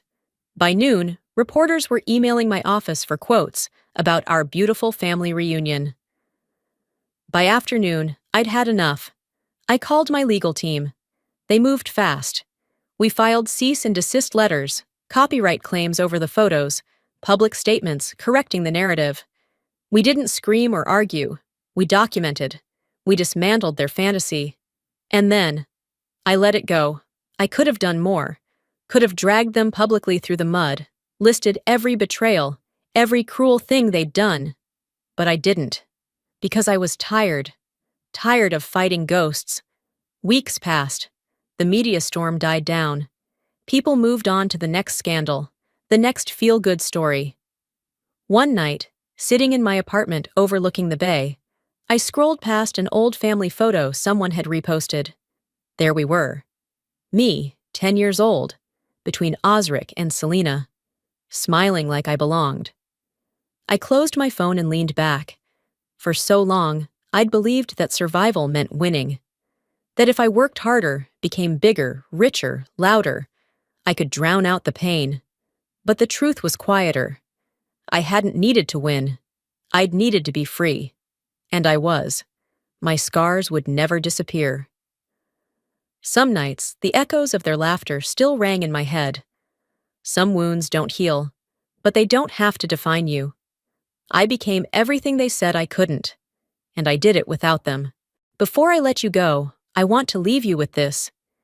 If there's one thing I've learned from everything I lived through, it's this. Family isn't about blood. It's about how people make you feel when you're at your worst. It's about who shows up when you have nothing to give. Sometimes the people who are supposed to love you the most are the ones who break you. But hear me when I say, you are not what they did to you. You are not the scars they left behind. You are the person who stood up and kept going anyway. In this country, we're taught to believe in second chances. But you also have the right to protect your peace, your future, your freedom, even if that means walking away from the people who gave you life. So now I want to hear from you. Have you ever had to cut ties with someone you thought you couldn't live without? What was the moment you finally realized, enough is enough? Drop your story in the comments. If this video touched you or made you feel seen, type number 1 in the comments, or tell me where you're watching from. And if you didn't like this story, I want to know why. What part didn't sit right with you? Your voice matters here. And hey, if you want to hear more true stories like this one, stories that will make you think, make you feel, maybe even help you heal, make sure you hit that subscribe button. This isn't just a channel. It's a place where we talk about the things nobody wants to talk about, but everyone needs to hear. Because at the end of the day, your past doesn't get to decide who you become. You do.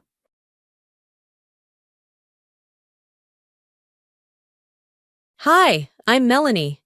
My father called me retarded in front of the entire board, and then threw me out of the only life I'd ever known, over one mistake. But what if it wasn't a mistake? What if the people I loved most planned every piece of my downfall, slowly, quietly, for years? They rewrote my contract, forged my resignation, locked me out of my own home. I found out about the meeting from a calendar update I wasn't supposed to see. It was buried under another invite, Strategy Sync, 9 a.m. I blinked. That was my project. I clicked it open. Ronan had scheduled it with legal, ops, and the executive team. My name was missing. I marched down the hall to ask Dana, my assistant. She avoided my eyes, pretending to type.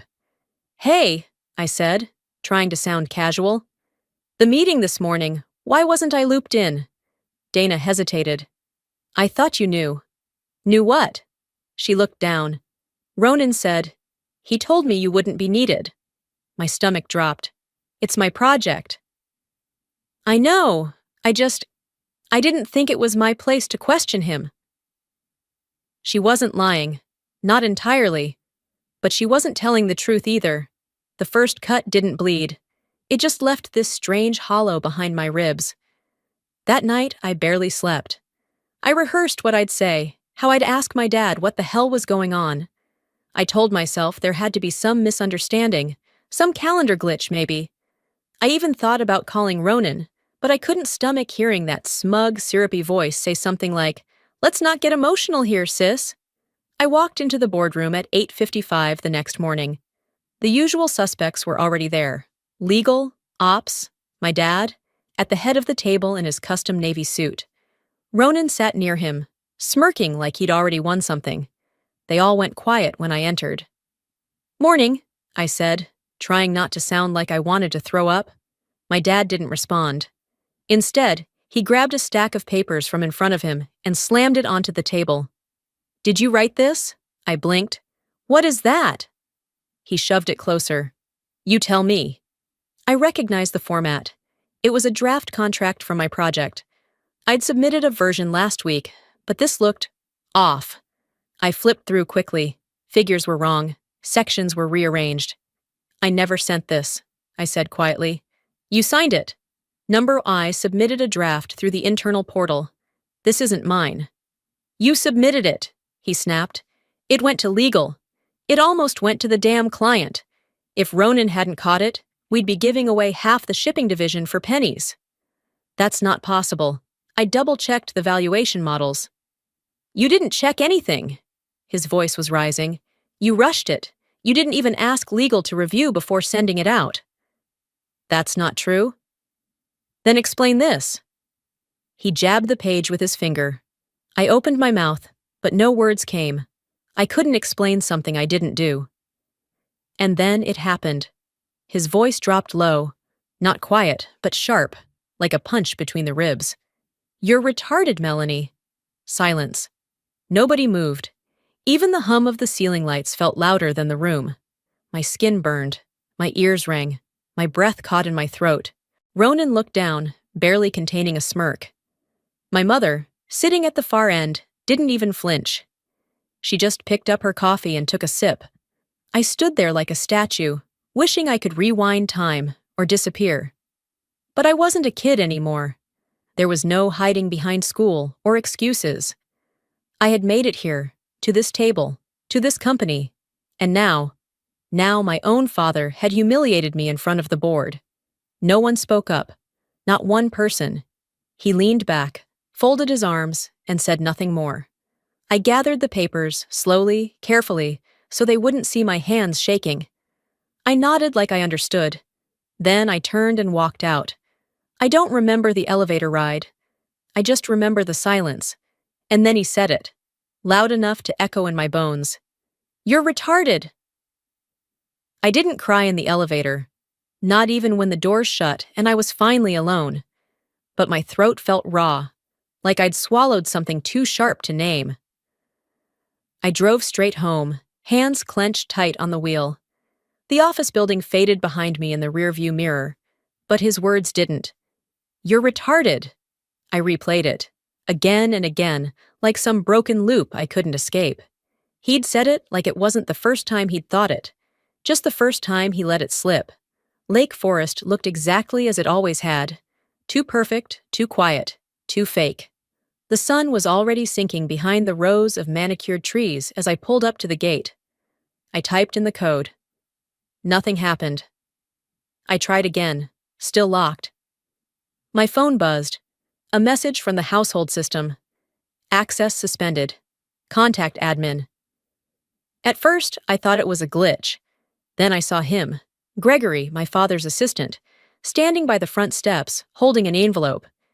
He didn't wave, just stood there, waiting, like this was any other delivery. I stepped out of the car slowly, leaving my bag behind. "What's this?" I asked, even though I already knew. He didn't answer, just handed me the envelope and stepped back. I opened it. Inside was a single sheet, formal letterhead, stiff tone.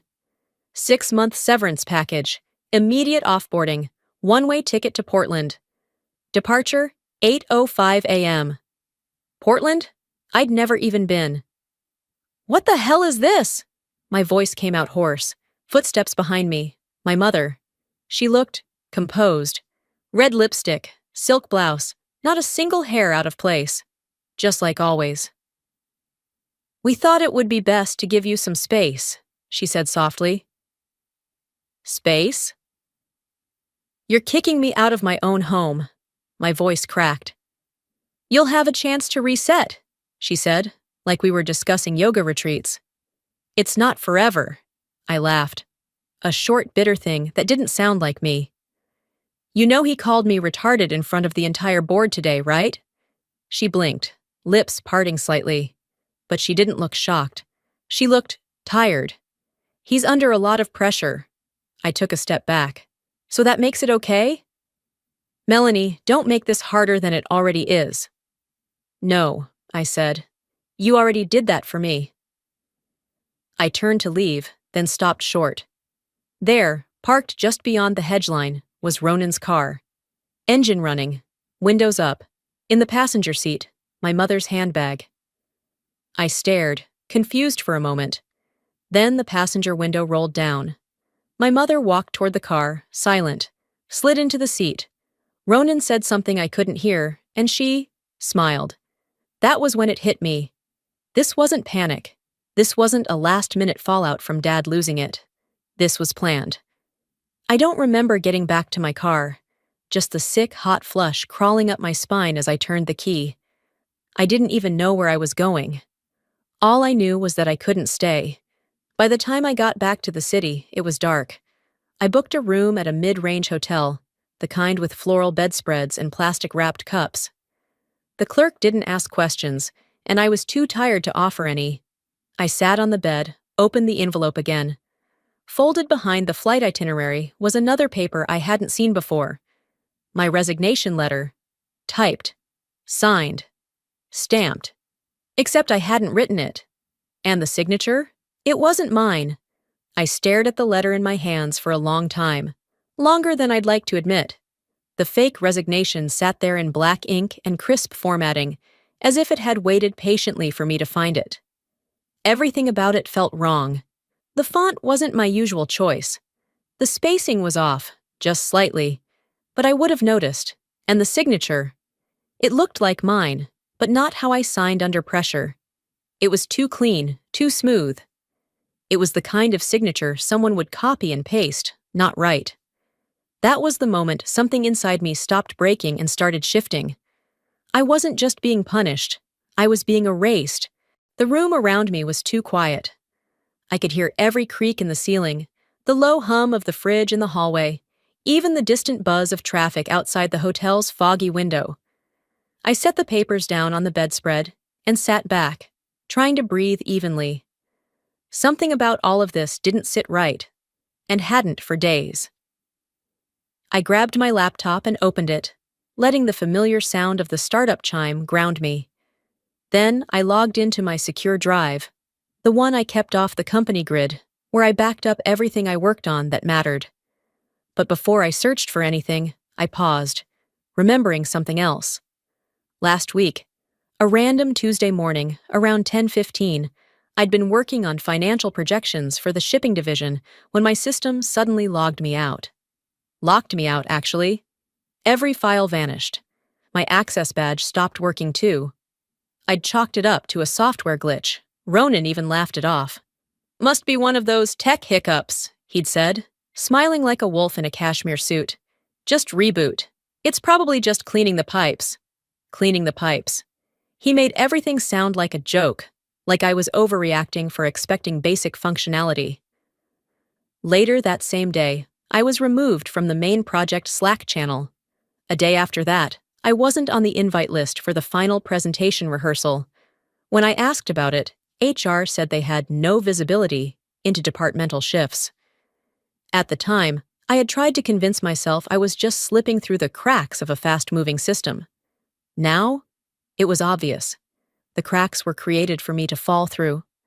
I leaned forward, clicked open my files, and found my last version of the contract, the one I had finalized and saved the day before the legal review. Line by line, I scanned through it. My formatting, my numbers, my legal clauses. And then I opened the PDF my father had waved at me in the boardroom. The differences weren't glaring, but they were there. Clause 4.2, deleted. Line item values, cut in half. Language, altered, restructured, diluted. Someone had tampered with my document, not just edited it, sabotaged it. I needed answers, and I only knew one person who might have them. Dana, my assistant, the only one who had direct access to my inbox, calendar, and files. the one who used to bring me coffee without asking, and finish my sentences when I forgot where I was going mid-thought. I grabbed my phone and dialed. Voicemail. I tried again. Straight to voicemail. I sent a text. Nothing. Then I opened her Instagram. Last active, 3 hours ago. I messaged her. It didn't go through. Blocked. I dropped the phone onto the bed like it had burned me. They got to her, too. I felt the rage rising. Not the explosive kind, but the kind that burned low and steady in my chest. I wasn't just being removed. I was being framed. Cleanly, quietly, strategically. I walked to the small desk by the window, opened my laptop again, and clicked open my encrypted archive. One I hadn't touched since grad school. Back then, I'd created a habit. Every file I ever worked on, I kept a mirror copy. Timestamps, original file paths, proof. I wasn't sure what I'd find, but I knew where to start. And if they wanted me gone, they should have done a better job deleting the original me. I hadn't planned to stay up all night, but sleep never came, and by the time the first streak of gray cut through the city skyline, my laptop was surrounded by a maze of open windows, contracts, time logs, backup folders, message threads. 2 versions of the contract sat side by side on my screen. My version, meticulous, clean, properly formatted. Every clause aligned, every valuation triple-checked. I'd poured 3 weeks of my life into that draft. The other version, the one shown to the board, was a mess in disguise. A butchered copy, clauses sliced away like fat. Key figures halved. Even the language felt wrong, like someone had run my words through a blender and smoothed it out just enough to pass a glance. But not my eyes. I knew my work, and this was someone else's hand pretending to be mine. There was no room for doubt now. I wasn't sloppy. I was set up. The adrenaline that had carried me through the night was fading, replaced by the cold throb of fatigue. But before I let my body crash, I needed to know one more thing. The email. The one that supposedly sent the contract to legal. I dug through my archive and found no record of that email ever leaving my inbox. I was obsessive about logging correspondence, especially with legal. But there was nothing. I remembered Ronan making a snide comment in the kitchen one day. Paper trails are only useful when you control the paper. I'd laughed at the time. Now it made my stomach turn. I checked my smartwatch, an old habit I never broke, even when I hated the look of it. I pulled up my location history. At the exact time the email was supposedly sent from my work account, I was 2 miles across town at a supplier meeting. My GPS showed me at the corner of Randolph and Clinton, time-stamped and geotagged. I cross-referenced it with the email metadata the board had reviewed. According to the internal report, the email came from my company device, at my desk, logged in under my name. Except I wasn't there. My smartwatch proved it. But when I tried to retrieve my company system logs, they were gone, wiped, clean, as if I'd never been there at all. Somebody had scrubbed the timeline, erased my alibi, and the only way they could do that was with access I no longer had. I sat still for a few seconds, letting the weight of it settle into my bones. Whoever did this didn't just want me out. They wanted to make sure no one remembered I was ever in. I stood up, stretched my stiff legs, and poured myself a glass of water from the courtesy pitcher on the dresser. My hands weren't shaking anymore. I wasn't confused. I wasn't scared. I was done hoping this would fix itself. I walked back to the desk, sat down, and opened a blank message draft.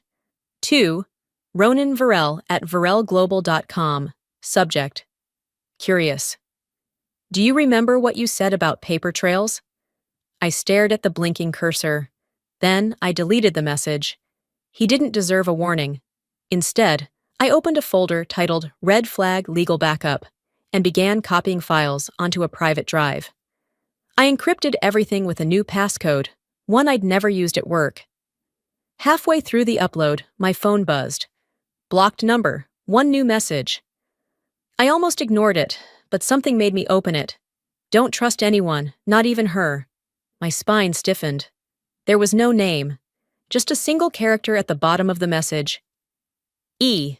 I stared at the message for a full minute before locking my phone and sliding it under the pillow. My heart wasn't racing anymore, just beating steadily, like it had made a decision long before I caught up to it. By the next morning, I was on a train headed east. I didn't tell anyone. There was no one to tell. Boston felt like the right kind of place to disappear. Familiar enough from school days, distant enough from my family's reach. I rented a desk in a shared office downtown, something anonymous with frosted glass doors and quiet people who didn't ask questions. I set up my laptop, opened my folders, and forced myself to start from the beginning.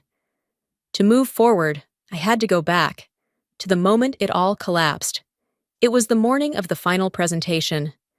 I'd been up since 4 a.m., rehearsing numbers in my head, checking last-minute adjustments. My laptop, solid as ever, suddenly froze. Completely unresponsive. I remember tapping the screen like an idiot, willing it to reboot. Nothing. Bad timing, huh? Ronan's voice had drifted in from the hallway, too casual. He walked in, holding a printed stack of papers. "Don't worry, I've got a copy right here. You emailed it to me last night, remember?" Except I hadn't. But in the chaos of the moment, of the room filling with board members, my dad barking about punctuality, my anxiety fogging everything, I took the papers. I was too proud, too scared to admit I wasn't ready. I flipped to the executive summary and felt my gut twist. The language was off. Some of the metrics looked deflated. But I told myself it was nerves, that I was being paranoid. I used that version. The version Ronan handed me. The same one that got me fired. Now, 1 week later, sitting under sterile white lights and the hum of someone else's coffee machine, I reopened the file chain. I compared the document I'd saved on my external drive to the printed version from that morning. The file Ronan gave me? It wasn't just altered. It had been created 2 hours after I'd submitted my final. The metadata was clear. Time-stamped edits, file name variants, no digital signature. My version had every checkpoint logged. His had none. I opened the print version and held it beside mine. Paragraphs reordered. Clause 5.6 entirely missing. Fonts inconsistent. Margins off. Sloppy work, if you were looking. And that was the point. No one had been meant to look. They expected me to fall apart quietly. I didn't scream. I didn't throw anything. I just sat there, teeth clenched, rereading every line with a stillness that felt surgical. They forged my mistake. And they handed it to me like a loaded gun, knowing I'd fire it into my own foot. But they forgot one thing. I keep records. I composed an email to the legal team. 2 sentences. No accusations. Just questions. Can you confirm who authorized the revised contract draft presented at the March 2nd meeting? I'd like to verify the final formatting source. I hit send. Then I waited. 20 hours later, my phone rang. Mel? Ronan's voice. Too smooth, too fast. Hey, I got a ping from legal. They said you were asking questions. Just wanted to check in, you know? I didn't respond. Look, I know things got out of hand, and maybe Dad was a little harsh. But you've got to understand, there was pressure. It wasn't personal. Still silent. You okay? That's when I spoke. You really shouldn't have. And I hung up. It had been 4 weeks since I left Chicago behind. 4 weeks since I slammed the door on that call with Ronan. I thought the anger would dull with time. It didn't. Instead, it turned into something sharper, something useful. Boston gave me space. I rented a small unit above a wine bar in the North End, cozy enough to work from, anonymous enough to feel safe. My days were quiet, predictable. Research in the morning, encrypted calls with potential partners in the afternoon, cold meals at night. But it was the mailbox downstairs that changed everything. One afternoon, after a long call with a maritime logistics contact in Singapore, I found a cream-colored envelope wedged between credit card offers and pizza coupons. My name was written in familiar, blocky handwriting I hadn't seen since I was a teenager. Inside was a single page. No signature, no return address, just a message in Ephraim's hand. They've underestimated the one I taught best. Do not trust email. They're watching everything. Use what I gave you. For a moment, I just sat on the stairwell, letter in hand, fingers trembling slightly. I hadn't heard from my grandfather since the day I was escorted out of the boardroom. Everyone thought he was too old, too tired to care anymore. They didn't know him. He never stopped watching. And clearly, he hadn't stopped protecting me either. The next morning, I registered a company under a name I'd scribbled in the margins of my grad school notebooks years ago. Phoenix Navigation Solutions. A rebirth. A rise. Quiet, unassuming, but sharp where it counted. I hired 3 people. None of them from Chicago. No resumes that could be traced back to Varel. Just scrappy, brilliant, hungry minds who liked puzzles and hated bureaucracy. We set up shop in a co-working loft with brick walls and terrible coffee. But it was ours. We worked quietly, with no press, no LinkedIn posts, just data, trade flows, port traffic, licensing renewals, and one clause, 23.4b, printed and pinned above my desk. In the event of restructuring or asset transfer, the original signatory shall maintain first right of refusal for all Pacific Rim shipping routes and associated infrastructure. Buried in corporate legalese, nearly invisible, but not to me. A week after Phoenix launched, I received another letter from Ephraim. No greeting, no pleasantries. Watch the Singapore deal. They're overstating asset value. The real leverage is in the port access. Jakarta and Cebu are next. You know what to do. I didn't need translation. It was a game of dominoes, and I was watching them line up. Every few days, more letters came. No digital trail, no proof he existed in this plan. Just paper, ink, and intent.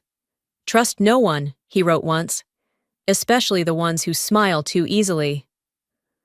I thought of my mother, her calm voice handing me a plane ticket out of the house, the way she sat in Ronan's passenger seat that night. Not confused, not conflicted, comfortable. They'd all made their choice. Now I was making mine. Each note from Ephraim was another breadcrumb. Each one pulled back the curtain a little more. I stopped thinking like a victim.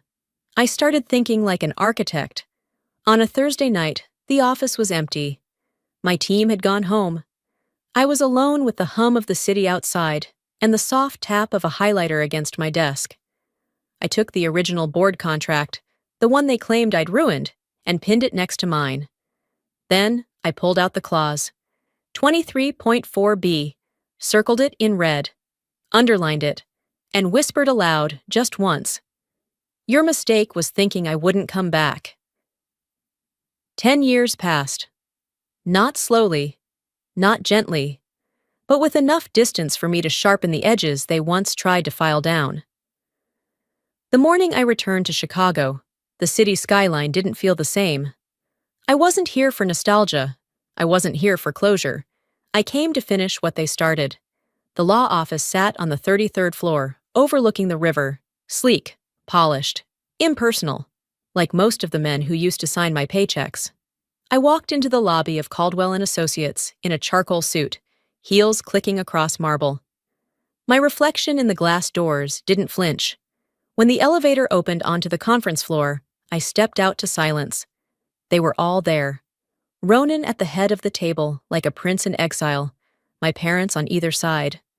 My father stone-faced, my mother dabbing at invisible tears. 3 board members sat along the wall, shifting uncomfortably. No one spoke. Until I did. Shall we begin? The attorney, Mr. Caldwell, cleared his throat. Yes. Thomas Ephraim Varel left specific instructions for how this session would proceed. Ronan scoffed. He also left a company in financial crisis. I hope this isn't going to be some dramatic stunt. I sat down across from him, unbothered. Mr. Caldwell opened the envelope. To my granddaughter, Melanie Varel, I leave all controlling interest in Varel Global, including but not limited to voting rights, majority shareholding, and full operational authority. The air left the room. Ronan laughed once, short, bitter. That's not possible. The shares were supposed to transfer to me. The board approved it. Mr. Caldwell didn't blink. The board was not informed of the full terms of Ephraim's private trust. Those terms override all internal policies. My father leaned forward. This isn't legal. Mr. Caldwell pulled out another folder. What's illegal is document tampering, vote rigging, and falsified termination records. He slid the folder across the table. Included here are original contracts, employee emails, internal edits, and a forensic audit, proving that Melanie was removed under false pretenses. I reached into my briefcase and placed my version of the shipping contract on the table. Clause 23.4b, highlighted in yellow. Here's the original document, with timestamp, with my digital signature, the one you erased. I glanced toward Ronan. And here's the one you printed for me when my laptop just happened to crash. He said nothing. Mr. Caldwell continued, his voice even. The clause she included grants her first right of refusal on all Pacific Rim routes, which, given the upcoming restructuring and licensing deals in Singapore, Jakarta, and Cebu, means she controls the most valuable segment of Varel Global's operations. The board erupted into hushed arguments. My mother whispered something to my father. His jaw tightened. Ronan just stared. I stood up. You all know what this means. Without my consent, the restructuring fails. Without the restructuring, you default on 3 major loans. Without those loans, well, I assume your investors are already asking questions. I turned to the board. I won't stop the restructure. I'll lead it, but not with the people who tried to bury me. Silence. My mother reached for me. Melanie, this isn't necessary. I cut her off without raising my voice. I'm not here for revenge, Mother. I'm here for correction. She blinked, swallowed, and said nothing more. I picked up my folder, slipped it back into my briefcase, and turned to Ronan. You have until 5 p.m. to clear your office. I'm moving in tomorrow. He didn't speak, not a word, just stared at me like I was someone he'd never met. 1 week later, I walked back into the building they once dragged me out of. But this time, I wasn't flanked by silence and shame. This time, I moved with intent. The lobby of Varel Global was buzzing. Not loud, not chaotic, just filled with the kind of uneasy static that fills the air when something big is about to happen, and everyone feels it, but no one says it. I didn't need an announcement. People looked up. Phones were lowered mid-scroll. Conversations paused mid-sentence. And then someone whispered, not even trying to be discreet. That's her. The receptionist stood as I approached. Welcome back, Ms. Varel. I didn't smile, just nodded once and stepped into the elevator. Alone. 32 floors, and not a single regret. The elevator chimed open to the executive suite. Familiar corridor, same sterile walls.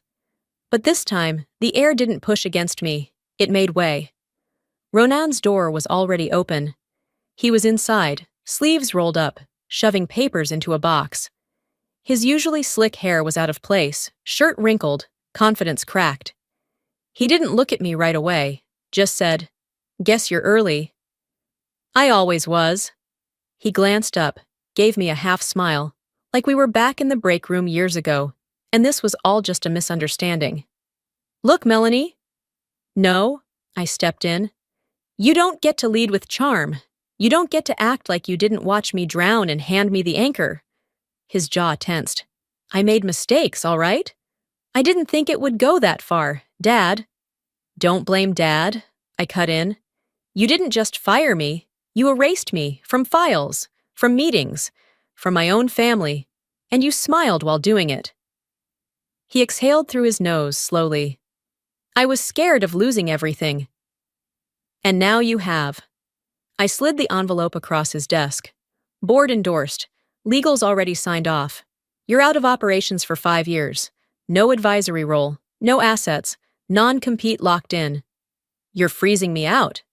I'm giving you what you gave me, but I'm doing it legally. He swallowed, eyes flickering to the papers. You win then. I shook my head. This isn't a game anymore. It never should have been. He didn't argue.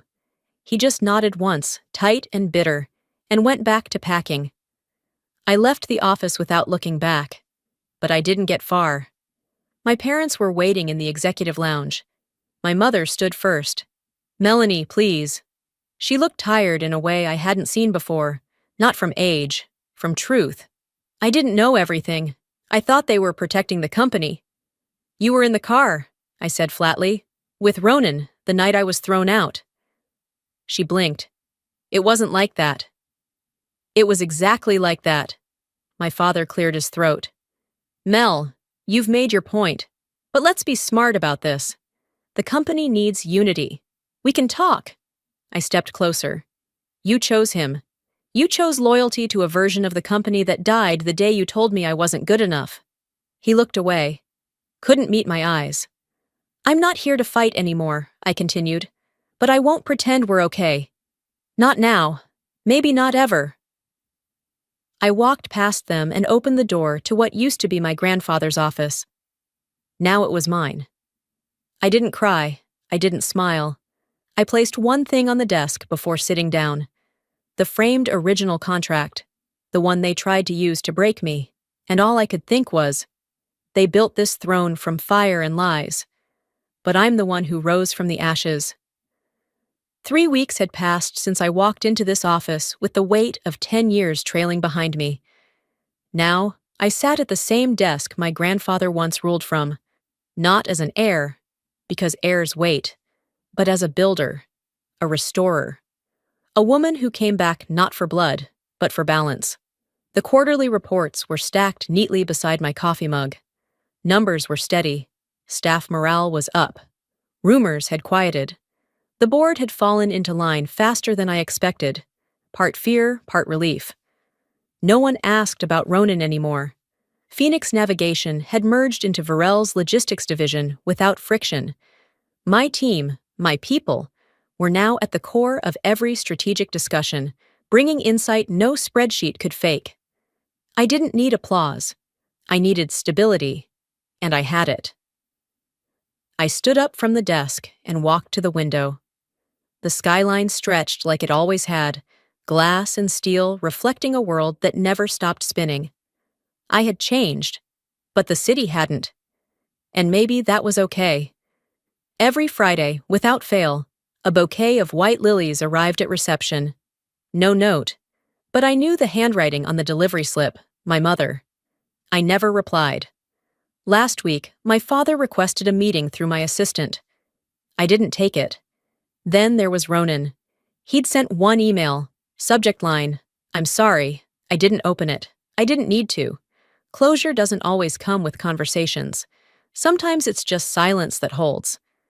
I wasn't cruel, I just understood, finally, what they never had. Blood means nothing without truth. Family is not made of last names, it's made of choices. Mine had spoken loudly for years. And now, so had I. I turned back to my desk and reached for a small velvet envelope I had locked in the bottom drawer. It was the last letter from Ephraim, dated 1 month before his death. It had been marked to be delivered only after the will was read. I unfolded the paper, hands steady. "Melanie, queens don't wait for crowns, they build their own. And they do it not to be seen, but to lead. You were never a pawn, never a mistake, just a threat they underestimated. Don't become what they feared, become what they needed." I folded the letter carefully, placed it back in its envelope, and returned it to the drawer. Then I stood, walked to the door, and took one last look at the framed contract on the wall, the same one they tried to use to break me. It didn't symbolize revenge anymore. It represented survival and evolution. I stepped into the boardroom, where the next meeting was about to begin. No heads turned in surprise this time, no sideways glances, just acknowledgement, and something more powerful than any title: respect. Some stories don't end with revenge.